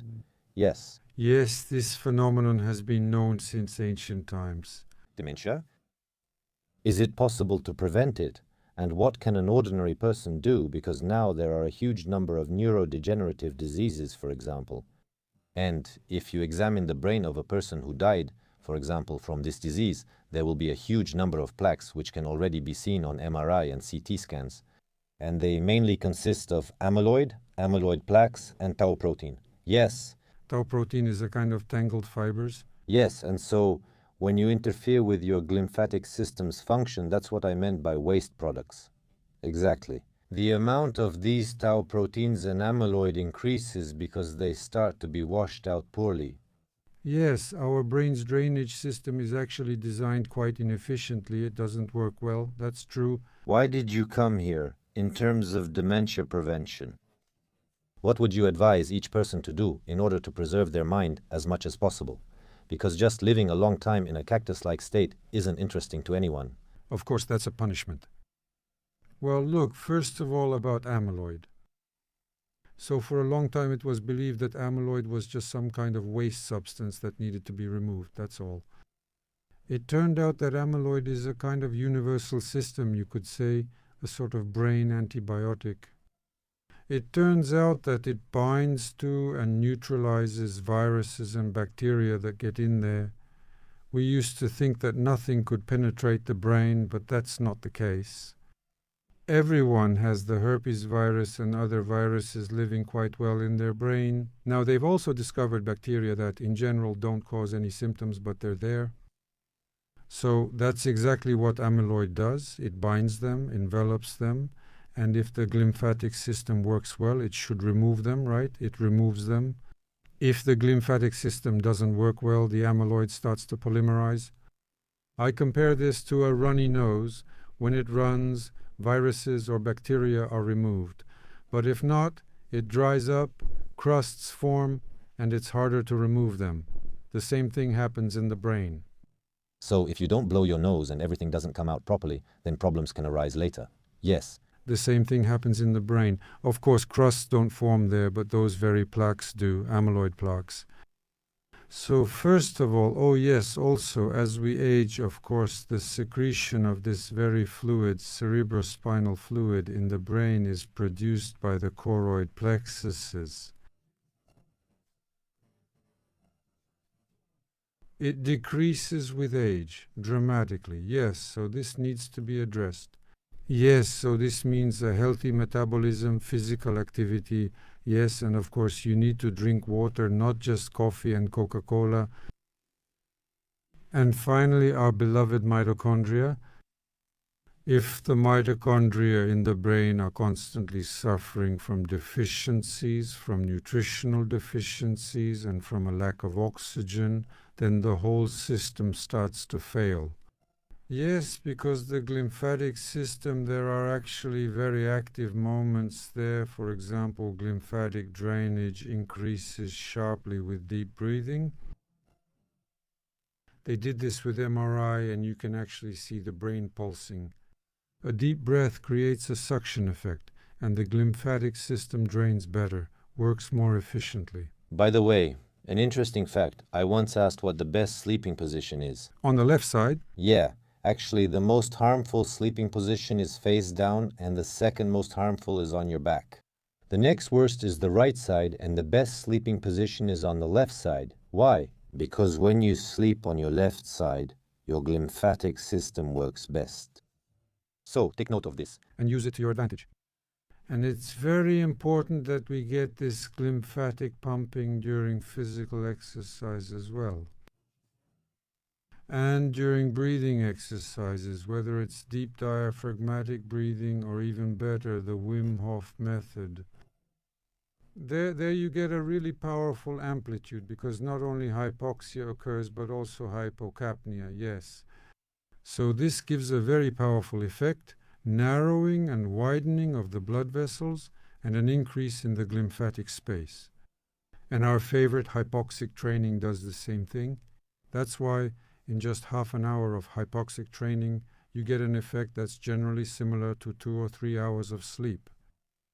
What's interesting is that I don't like meditation, to be honest with you. It's just not my thing. I just don't like it.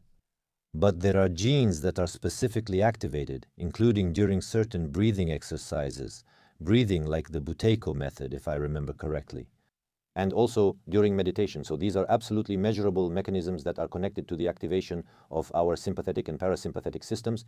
It all comes into balance. I'll give a couple of points. I'd like you to, well, either briefly or not briefly, give your comments. Walking after 70 is more important than any medication. I think that's true. That's a correct statement. If a person, of course, can walk for an hour a day at an intense pace, then I think basically 90 pills become unnecessary. Strength exercises for grandma. Is this necessary or is it a joke? There are grandmas like that. Yes, everyone can see on YouTube grandmas who, at 60 or 70 years old, started doing strength training with weights and resistance bands. Look at these grandmas. What more is there to say? And the second zone, why does everyone talk so often and so much about zone 2 cardio training? This is when breathing tests help you find the zone when you can maintain a conversation and walk easily. Because many people try to do cardio at such an intensity that they sweat as much as possible, or on the contrary, try to maintain the highest, hardest pace possible. But if we're talking about longevity and benefits, actually, we get one type of benefit from interval training. Another type of benefit, like VO2 max, is also trained when we have high intensity during intervals. That is, it alternates between high and low intensity. There's no such thing as this type of cardio being better. For example, I've come to the conclusion that you should have both interval training and steady-state workouts. That is, we walk slowly and steadily uphill. For older adults, interval training may be even more beneficial for the myocardium. Yes, I think that ideally, of course, it's a combination. And at the second level, and approaching, just entering the maximum, that is high-intensity intermittent training. But this is for healthy people, to maintain a high level of health, right? And for the average person, the second zone is quite enough. Yes, that is, all of this is extremely easy to implement. Yes, walk for an hour a day at a variable pace.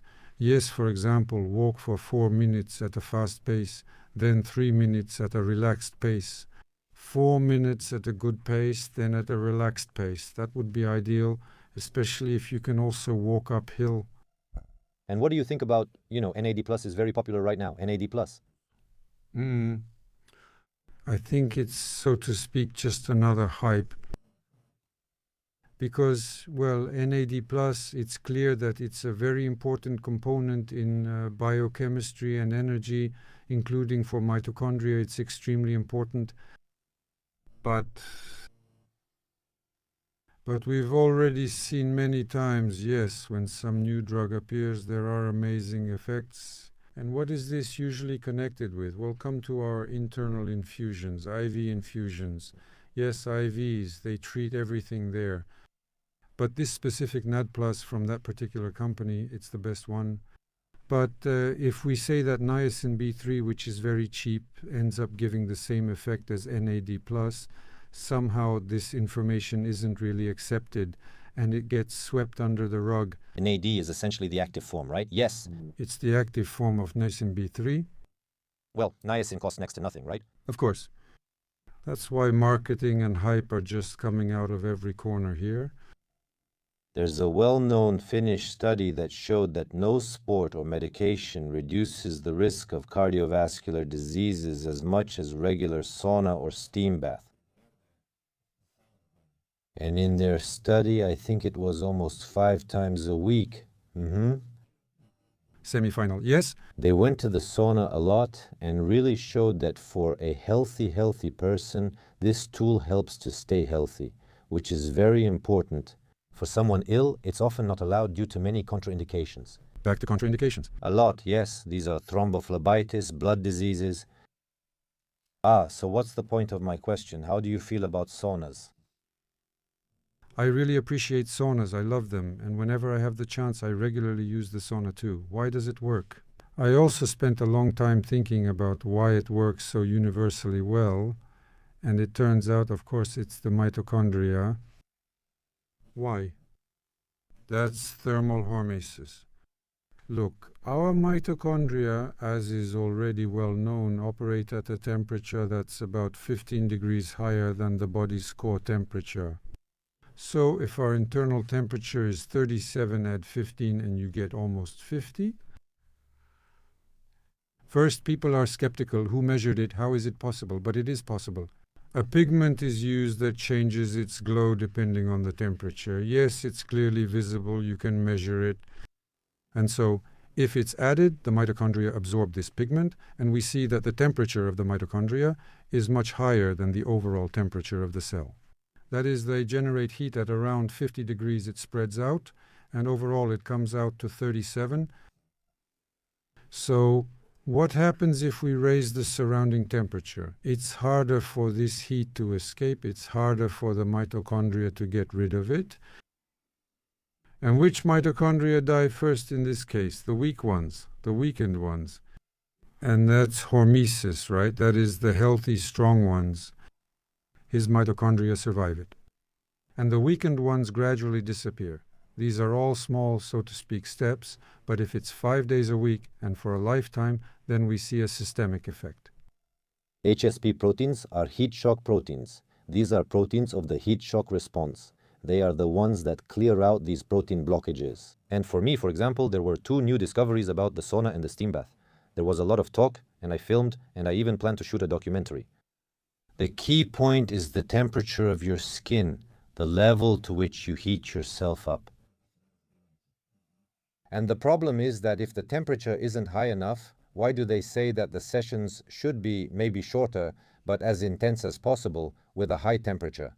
And when you're lying there at a very comfortable temperature, but you're not really warming up, there's not much point.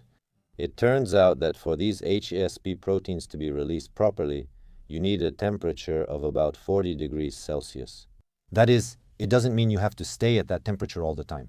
You just need to reach that temperature, and then this mechanism... It gets activated. Yes, there are threshold values. Yes. By the way, this reminds me, I might be mistaken. I need to make a remark. I'll ask the editors. Yes, maybe 39. The last time I saw this, Brian Johnson also spoke on this topic.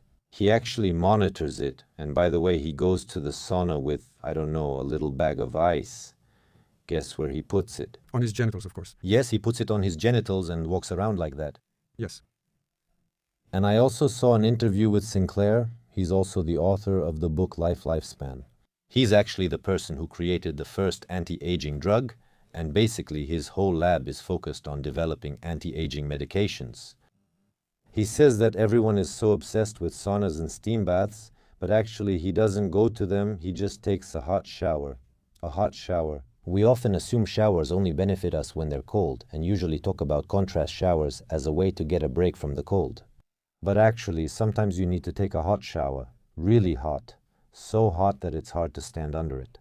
And this, in fact, is also an alternative to a sauna, because we need thermal exposure, meaning we need to send a signal, just like how cryosaunas work, for example, right? This is basically not about freezing, but rather about signaling at the receptor level. Yes, the sauna. So this kind of temperature, my friend, triggers certain processes. And what do you think about cold showers and ice swimming? Well, I don't really like it in everyday life, but I force myself to do it sometimes. And not a contrast shower, but specifically a cold one. So first of all, why is this necessary? It turns out this is the cheapest, most accessible way to stimulate the blue spot, the locus coeruleus, which immediately spreads norepinephrine throughout the cortex, and you feel alert, young, and full of life. That's how it works. Like that? Yes. Yes, it also effectively stimulates leukocytes and lymphocytes. Yes, everything comes into play there. And what's important, right? It's not the same as a contrast shower. Of course, a contrast shower doesn't give the same effect. It has to be that very cold signal that the body perceives and responds to properly.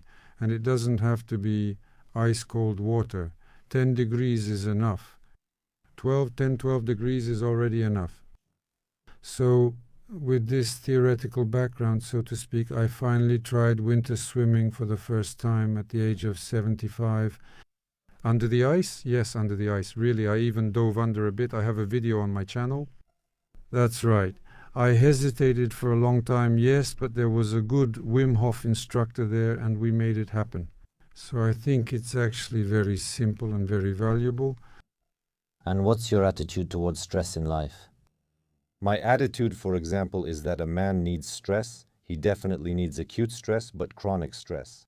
You can't get rid of it in the modern world, and that's why acute stress allows you to somehow switch. I call this a change of dominant.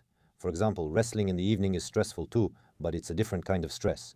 One type of stress is replaced by another, and you need to know how to deal with chronic stress. Because chronic stress wears us out, it grinds us down. All these hypertensive diseases, including many autoimmune diseases, chronic stress makes a huge contribution and also reduces life expectancy. And unfortunately, it's impossible to live without this chronic stress. It's also social media, it's constant negativity, news, and the economic situation. It's all about family relationships, relationships with friends, whether you're arguing with someone or not. How can you minimize the impact of this negative stress? What have you come to? Well, I completely agree with what you said, yes. And how do you minimize it? Well, of course, there are some philosophical deep approaches, like, now I'm going to say a risky phrase, I heard it from someone. Those who live for today have plenty of worries, but those who think in terms of an era don't care about any of this. Got it. Right. Well, more mechanistically, pragmatically, even when living in such chronic stress, you need to find windows where you can compensate for it. That is, to restore your resources and, above all, to let your mitochondria catch their breath and do some self-repair. These are exactly the kinds of periods. Well, this happens at night. If you have normal sleep, it all happens automatically. It happens. But 4 hours of this kind of dull, mechanical, chronic stress during the day, let's say some intense work, or a surgeon, for example, standing for 4 hours during an operation. But this, well, it drains your psycho-emotional energy, it lowers it, yes. Right after that, for half an hour, if there's no other option, for example, try breathing using the Wim Hof method. Have a Wim Hof session, but only in a meditative state so that no one distracts you, no phones or anything. If you have a device for hypoxic training, that's even better. With a device, you'll get an even deeper effect. If you, so to speak, use this regularly, your stress resistance increases dramatically. And then both acute stress is tolerated better, and the level of chronic stress decreases. So these are simple things available to everyone. Breathing is available to all. While you were answering, I wrote down what 10 things I would put first to fight stress. So my number 1 is something that I noticed about myself. Reading, specifically reading on paper, regular paper, 30 to 40 minutes a day if you can find the time. I have a friend, Nikolai Vasilenko. He recently gave me 2 books as a gift. And he is always reading a little here and there, wherever he is. And reading really did come into my life. For a long time, I only read scientific literature. Now I try to read not only medical literature, to use it, to absorb it, and I really enjoy it. I have a friend, Vlad Lapshin, who is also always reading something. It helps. And I noticed that overcoming in sports also helps. For me, it's not just any sport. It's about those that challenge me. I think many men feel the same. Let me know if you do too. That is, when you compete with someone, but also sports that involve overcoming challenges and working out at the gym, when it's just you against yourself. That's why it's important to not just go to the gym, but to work out, since simply going and actually exercising are two different things. It's very important to get close to your limit and really push yourself to reach failure. But I see how many people work out. They don't reach failure, they go easy on themselves, they give up. As soon as there's discomfort, they quit everything. For a man, for our nervous system, it's very important to endure, to feel that burning sensation. It's really important. Yes. That's it. That's all there is to it. Yes. I'm probably getting annoying already, but every time I see this, I think of it as getting closer to mitochondrial things, so to speak. Yes. Really. Sleep is also incredibly important.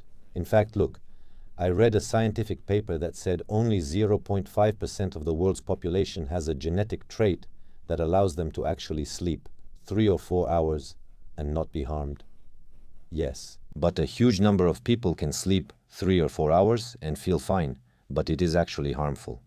Yes, and it takes a toll on our health.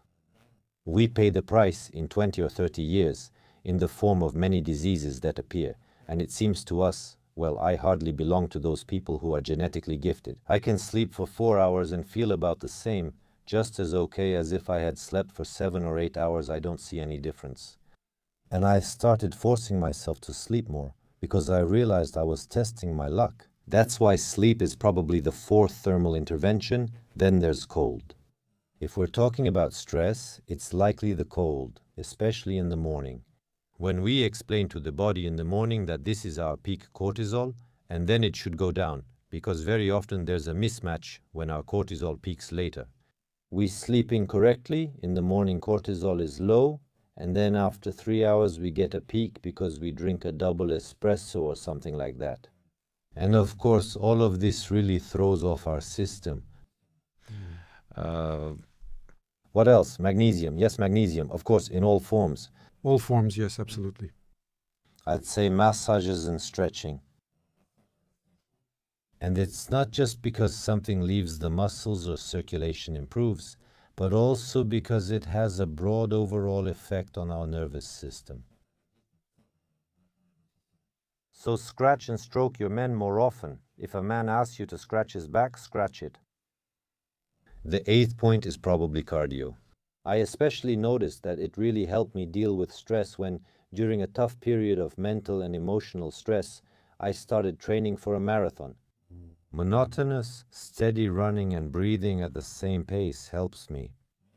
I've noticed that a lot of anxious people start running, especially when they're feeling anxious, like at that age of 40 when you have a midlife crisis.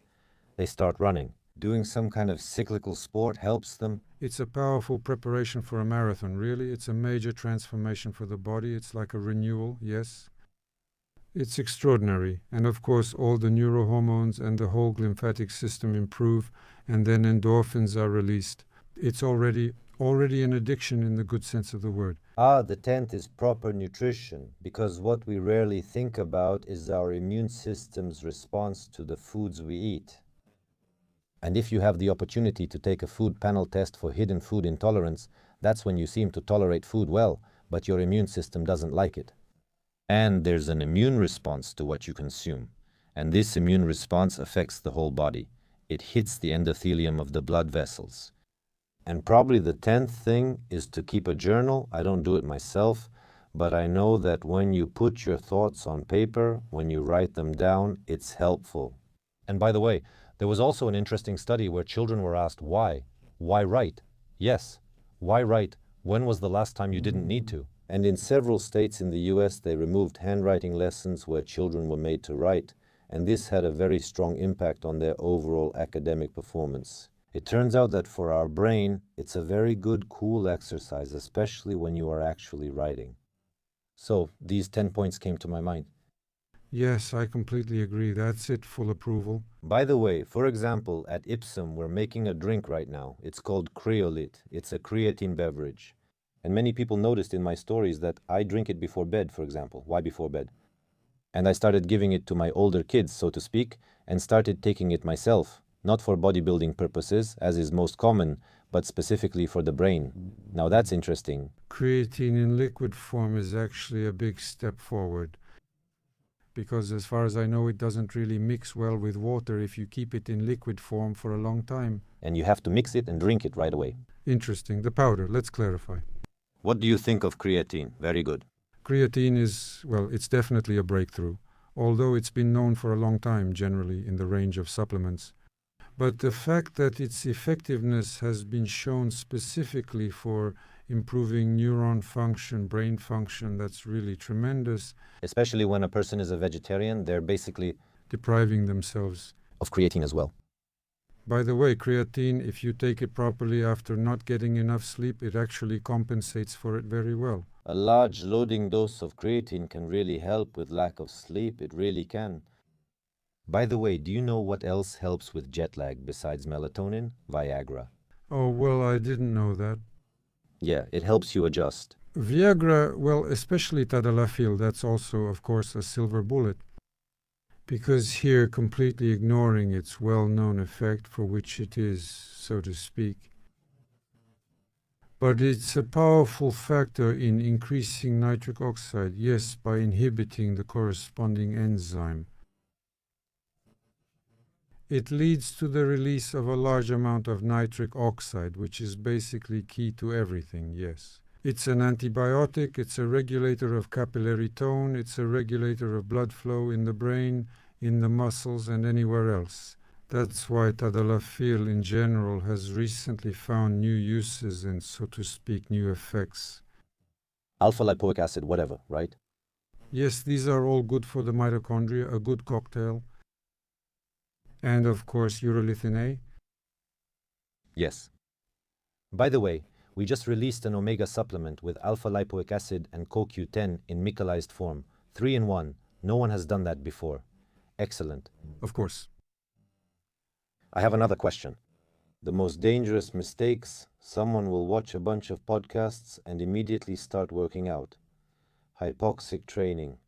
What are the main mistakes you see in your practice among people who haven't done anything before and then suddenly inspired start doing something starting Monday, as people so often do?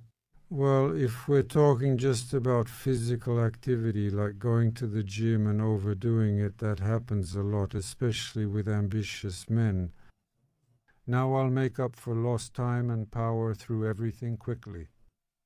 That's not how it works, because, well, here's the simplest example. So let's say you have a broken car that you haven't repaired for many years. You need to replace this and that, everything is rusted and the engine is worn out. So you finally take it in for repairs, and a week later they tell you, well, we fixed the engine, but the rest still needs some more time. And you say, no, I need the car right now. You floor it on the Autobahn, your engine is roaring, but everything else is falling apart, flying in all directions.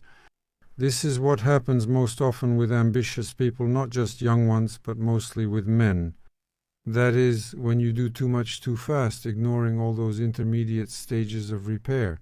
And that's exactly about recovery. These are periods of relaxation, like going to the bathhouse, getting a massage, using the sauna, hypoxic training, and taking the right supplements.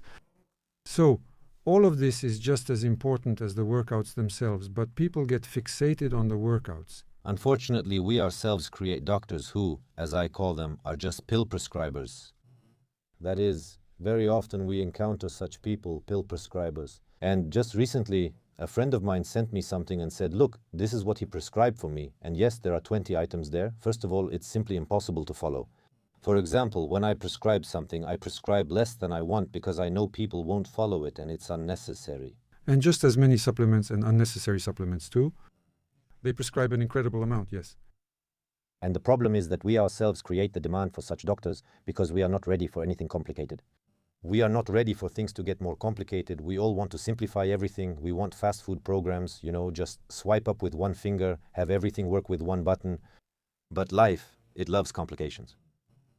And even though, for example, I have my own factory for producing nutraceuticals, I have never said anywhere that you should just take them and everything will be perfect. I have always said that it's just the cherry on top. Yes, absolutely. The foundation, even though I am a manufacturer, once again, of dietary supplements, I always say that the foundation is proper nutrition. The foundation is physical activity. The foundation is routine. No medicine, no drugs, not even the most modern peptides will compensate for you.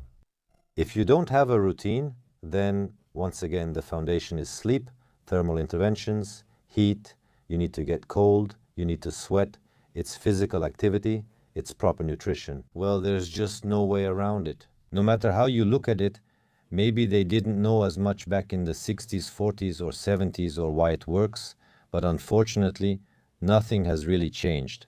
The foundation is still the same. But everyone wants this peptide cocktail, you know. Now they're injecting 5 to 7 peptides a day, 5 of which haven't even been studied, and who knows what will happen in 10 years. And they say, well, listen, people are already injecting it. They're even injecting BPC. Yes, on one hand, people are injecting it, but no one knows what will happen in 15 or 20 years from activating those vascular growth factors. And, for example, many anti-tumor drugs that we use actually block vascular growth factors, especially in kidney cancer. And, for example, if we take smoking, cancer doesn't develop in 5 or even 10 years. Smoking usually takes about 15 to 20 years or more to cause it.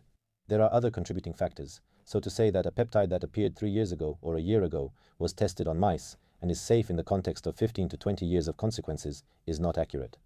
We're always worried about vaccines and talk about them, but when it comes to peptides, people are eager. One just came out yesterday, and today they're already looking for where to buy it. Yes, of course, that's a real problem. There are peptides that I like and know work, but I'm always concerned about the long-term effects, the long-term results, especially when someone uses them for a long time. And we're afraid. You said it right. The cherry on top. Almost all of these powerful, modern, very interesting drugs, well, hyped up, but they should always just be an addition. They should stand on a solid foundation. The foundation is what we're discussing. Yes, but it turns out that the patient has to find their own doctor. There are patients who just want to be prescribed a pill. They won't listen to you or to me. Of course. He has prostatitis and is in pain. Just give him a suppository. He needs a quick solution, that's all. By the way, that's a huge problem with these kinds of chronic diseases. I always end up talking about borreliosis because for me it's an ongoing hot topic for me right now. For people, it all starts with minor symptoms, like their knees hurt. And this happens even to athletes, to sportsmen. They run in competitions, but their knees hurt all the time. Or maybe it starts with trouble falling asleep, or a foggy head. Some strange pains start to appear. But a person does the simplest thing, right? He takes a pill and bam, all of it is gone. And in this way, over the years, he gradually accumulates a bunch of breakdowns in all his systems. And then, after hitting his head against the wall, when there's nowhere else to go, he can't work anymore. He starts having problems in his family. That's when he tries to find a solution. That's it. This is the classic pattern for chronic diseases. Yes. There's a paradox that I've encountered. What if you have some very valuable and rare knowledge that you've either achieved yourself and you're passing it on to your students? When you try to make them public and tell a large audience about them, for example, like with vitamin C, we run into the fact that there are people who don't know this, don't see it, don't see any proof, and try to devalue it. Because it's rare for someone to accept something new and unknown to them as something that actually works. Because then it turns out that this person is better or smarter. And unfortunately, the choice of a weak person, and 95% make this choice, is to try to belittle that person. And this really discourages you, and you don't want to share anything. You don't want to talk about anything. You don't want to bring anything to the public, to the people. And of course, this is a really big problem. Take vitamin C, for example. People didn't know what vitamin C was, and if I'm not mistaken, they only learned about its existence after about 80 years. Lemons really could have saved a lot more lives than they actually did. And then, really, even before the study and discovery of vitamin C, the English were the first to start drinking lemon. They gave out lemon juice to everyone, and that's why they started being called lemon men when they sailed. And of course, this is a very big problem. I don't know. Maybe. Yes. May I add to that? Yes, you formulated everything very correctly. I imagine this kind of picture. Here we are just scattering crumbs of knowledge and seeds of true information which will sprout where the soil is good, right? But all sorts of birds flock to all this, including pigeons. And pigeons are a symbol of peace, such a peaceful bird. But it turns out that if you put pigeons in a closed, cramped space, they can easily peck each other to death. There you go. So here, it's kind of getting close to that, getting closer. And what else? What else is important? That's why it's useless to argue with them. Because if you agree to play a game of chess with a pigeon, you set up the pieces, put everything on the board, the guest to the guest, it will fly in. With a strong wing flap, it knocks the pieces off, poops on the board, and flies away to brag about winning. You know, I used to try to get through to those people who talk about us, or disagree, or write nasty things, to explain something to them and change their minds. And I realized that this is very wrong. That it's impossible, because whether people like you or dislike you is determined by completely different things. And you need to keep doing what you're doing, not for them, but for those who continue to believe in themselves. For those who appreciate you, the knowledge that you share, I always read the comments. For me, it's important and valuable that our work isn't in vain. As artists and scientists, we want our knowledge to improve someone's life. And of course, trying to deal with narrow-minded people, for example, sometimes even colleagues who behave very badly. In none of my videos have I ever mentioned any last names, first names, or criticized anyone. Not because I agree with everyone, but because I have a different principle. I try to do things right myself, do things well, and think about how I act in life. And there's a saying that once came to my mind, don't try to show a rainbow to a dog. It's impossible because their color perception is different no matter how much you try to show it. And of course, on one hand it's sad, but I used to be like that myself. I was once 28 or 30 years old too. I had already gained some experience and knowledge, the kind that's generally available. I didn't have much of my own experience yet to draw any conclusions or to critically evaluate other people's conclusions. And it seemed to me that I knew everything. And of course I argued with everyone. And I think sometimes I expressed my position quite aggressively as well. I could argue with someone without realizing that I was actually wrong. And for me today, the specialist's dogmatism, especially a young doctor, usually around 30 years old, 28 years old, is a sign of immaturity. Now I sometimes feel like I don't know anything at all. That the point of contact between what I don't know and my circle of knowledge is enormous. As this area of knowledge expands, the boundaries keep growing. Now, of course, with the emergence of artificial intelligence and the possibilities of the internet, people are delving deeper and deeper into all these topics, especially when it comes to their own personal health. Because when they come to a doctor with their problems, and the doctor only has 15 minutes to quickly prescribe something, of course, they don't get answers, they don't find them. And here's what happens. When cars first appeared, each one came with its own driver, right? When typewriters appeared, each typewriter had its own typist. Now everyone drives themselves, types themselves, and also starts to understand the features of how their own body works. And of course, the internet and artificial intelligence help with this. We must not forget one simple thing. Artificial intelligence is big data. It's essentially a smart search engine, and it gives you the information that is generally available and known. Sometimes it even caters to your preferences and is tailored that way. Yes, and it can also lie. And modern protocols, personal developments, and everything else often don't get any confirmation from it. It's very important to understand this. The future depends on combining artificial intelligence and humans, but we're not there yet. Well, these are just the first steps. People have become so lazy that I write posts without AI, but they won't even write comments without artificial intelligence. Well, it's just that, especially after getting such a tool, they try to argue about something as if they're equals. Well, it's funny. That's how it is. That's how people are. Well, it's okay. I probably have two main questions left. What is the most important thought about health that, if you had the chance to share with everyone on planet Earth, you would try to convey? The most important thought about health, well, I think that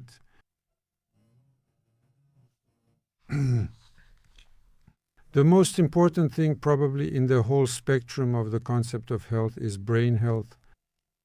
Because if the brain is healthy, you can live like Stephen Hawking, talking, right? A brain on wheels.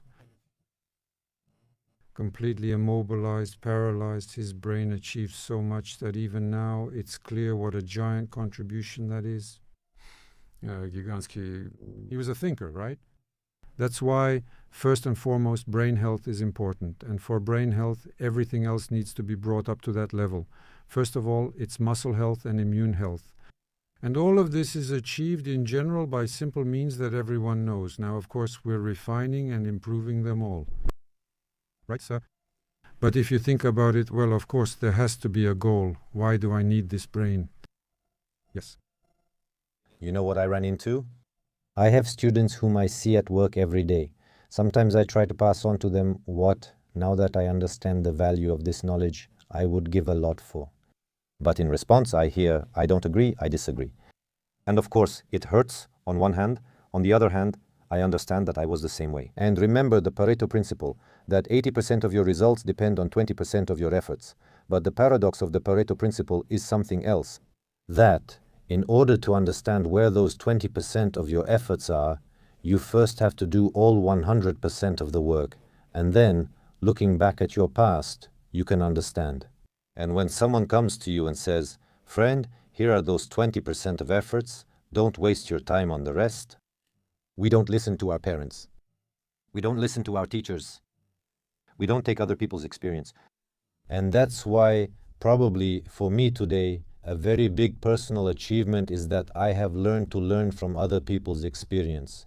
That's probably the biggest problem of the younger generation. They find it very difficult and hard to accept. And I don't know how to deal with this, because it only comes with age. I'm 40 years old and only now do I understand this. And probably I'll discover and accept even more for myself and use it as a tool in life when I'm 50 or 60. I have a question for you. Tell me, if you look at your life, you're older than me, and your attitude toward your health, what did you do or not do? Are there things that, from today's perspective and experience, you regret or would have done differently? Because we often don't think about our health when we're 20 or 30 years old. But when something starts to hurt in the morning, or you can't run as fast anymore, or you can't go 2 days without sleep because you were out having fun in the evening, you start to see things very differently. So how differently would you value your 30 or 40-year-old self today? Would you maybe enjoy life more? And what would you do differently? Yes, of course, that's a very meaningful, deep question, and it reminds me of some words. Of a 99-year-old American musician who, after looking at everything that was happening there regarding health, said, "Yes, if I had known I would live this long, I would have taken better care of my health." Only at such an advanced age do these kinds of thoughts come. I know for sure where, for example, in my youth, out of foolishness or due to circumstances, I made big mistakes. For example, I started studying, I started school, puberty. And at that time, I used to go to a village in the Nizhny Novgorod province for the summer, and all the guys there smoked, and not just cigarettes, but homemade tobacco, local homemade tobacco. And how? In the form of goat legs. They would make goat legs out of newspaper and put the tobacco in there. Out of newspaper? Yes. Out of newspaper. With all the lead and everything else, yes. Well, of course, I was involved in that. And, in general, for some time, after those newspaper roll-ups, there were cigarettes too, of course, so for about a year and a half or two, I smoked quite heavily. Yeah, and then I quit, then smoked a little again, but now I see that, of course, it didn't improve my health in any way. My younger brother, for example, he's about 10 centimeters taller than me. He has broad shoulders. Yeah, and I kind of stopped growing at that age, right, during puberty, with growth hormones and all that. That was a big mistake. Well, honestly, it didn't really affect me much in other ways, but who knows, right? Because mutations are always possible. Let's see what happens next. So, of course, it's important to inform people, or at least give them this knowledge about when something is reasonable and when it's not. I think this is ongoing work that we should always be aware of and engage in. There's a saying, An empty barrel makes the most noise. Yes, you can use that, you can quote me on it. And unfortunately today there are a lot of such empty barrels that just make noise to attract attention. And of course that's very bad. People get lost in the information that is truly meant to bring light and goodness. And it seems to me that these kinds of podcasts, when we have no financial interest, I'm not advertising you, we just happened to meet and decided to talk about very interesting topics. They are important. Such things should happen. Thank you, first of all, for coming and for not turning me down. I think some very important and interesting things were said today. And this podcast may live on for many more years. After all, when people are often asked how they see their death or old age, yes, usually death, everyone usually imagines themselves old, gray-haired, surrounded by grandchildren, like, fishing somewhere. Yet no one has ever answered, despite how often I've asked, I don't think I'll live that long. We all see ourselves as very old, but life can be different. And the paradox of all this anti-aging stuff is that you have to spend the life you have now, which might actually be very short. Yes, and it might not end at 70 or 80, but at 40 from poisoning, or at 40 or 45 like choking on an apple. And you spent the most valuable years of your life not on pleasure, but on doing biohacking, pouring water over yourself. And, like in that song, yeah, it would have been better if I just drunk or smoked. But I think the concept that I present in my book Genesis is that you need to accept the paradigm that everything in your life depends on you. Absolutely everything. And even if that's not true, it's definitely not true, but when you accept that everything depends on you, you gain the strength and motivation to create a better version of yourself. A version of yourself that remembers everything better, thinks things through better, makes better decisions, is more balanced and more goal-oriented. Because life is beautiful precisely because it is finite.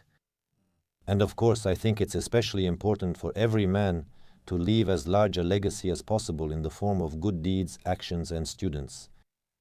And I think that a person who wants to live a truly worthy life cannot do so without being an example for others, including for those around him. And guys, I sincerely wish you all good health, so that you always have the motivation, strength, and opportunities to build a better version of yourself through the simple, accessible tools we've listed. And if you take all my podcasts and my book, everything always comes down to simple, basic things. And we all look for some complicated solutions, magic shots, IV drips. That's just the cherry on top. The basics have been known for a long time, and unfortunately, there's no way to be healthy in your life if you don't have proper sleep, proper nutrition, and proper exercise. It's all very simple, friends. Yes, thank you, Alexander.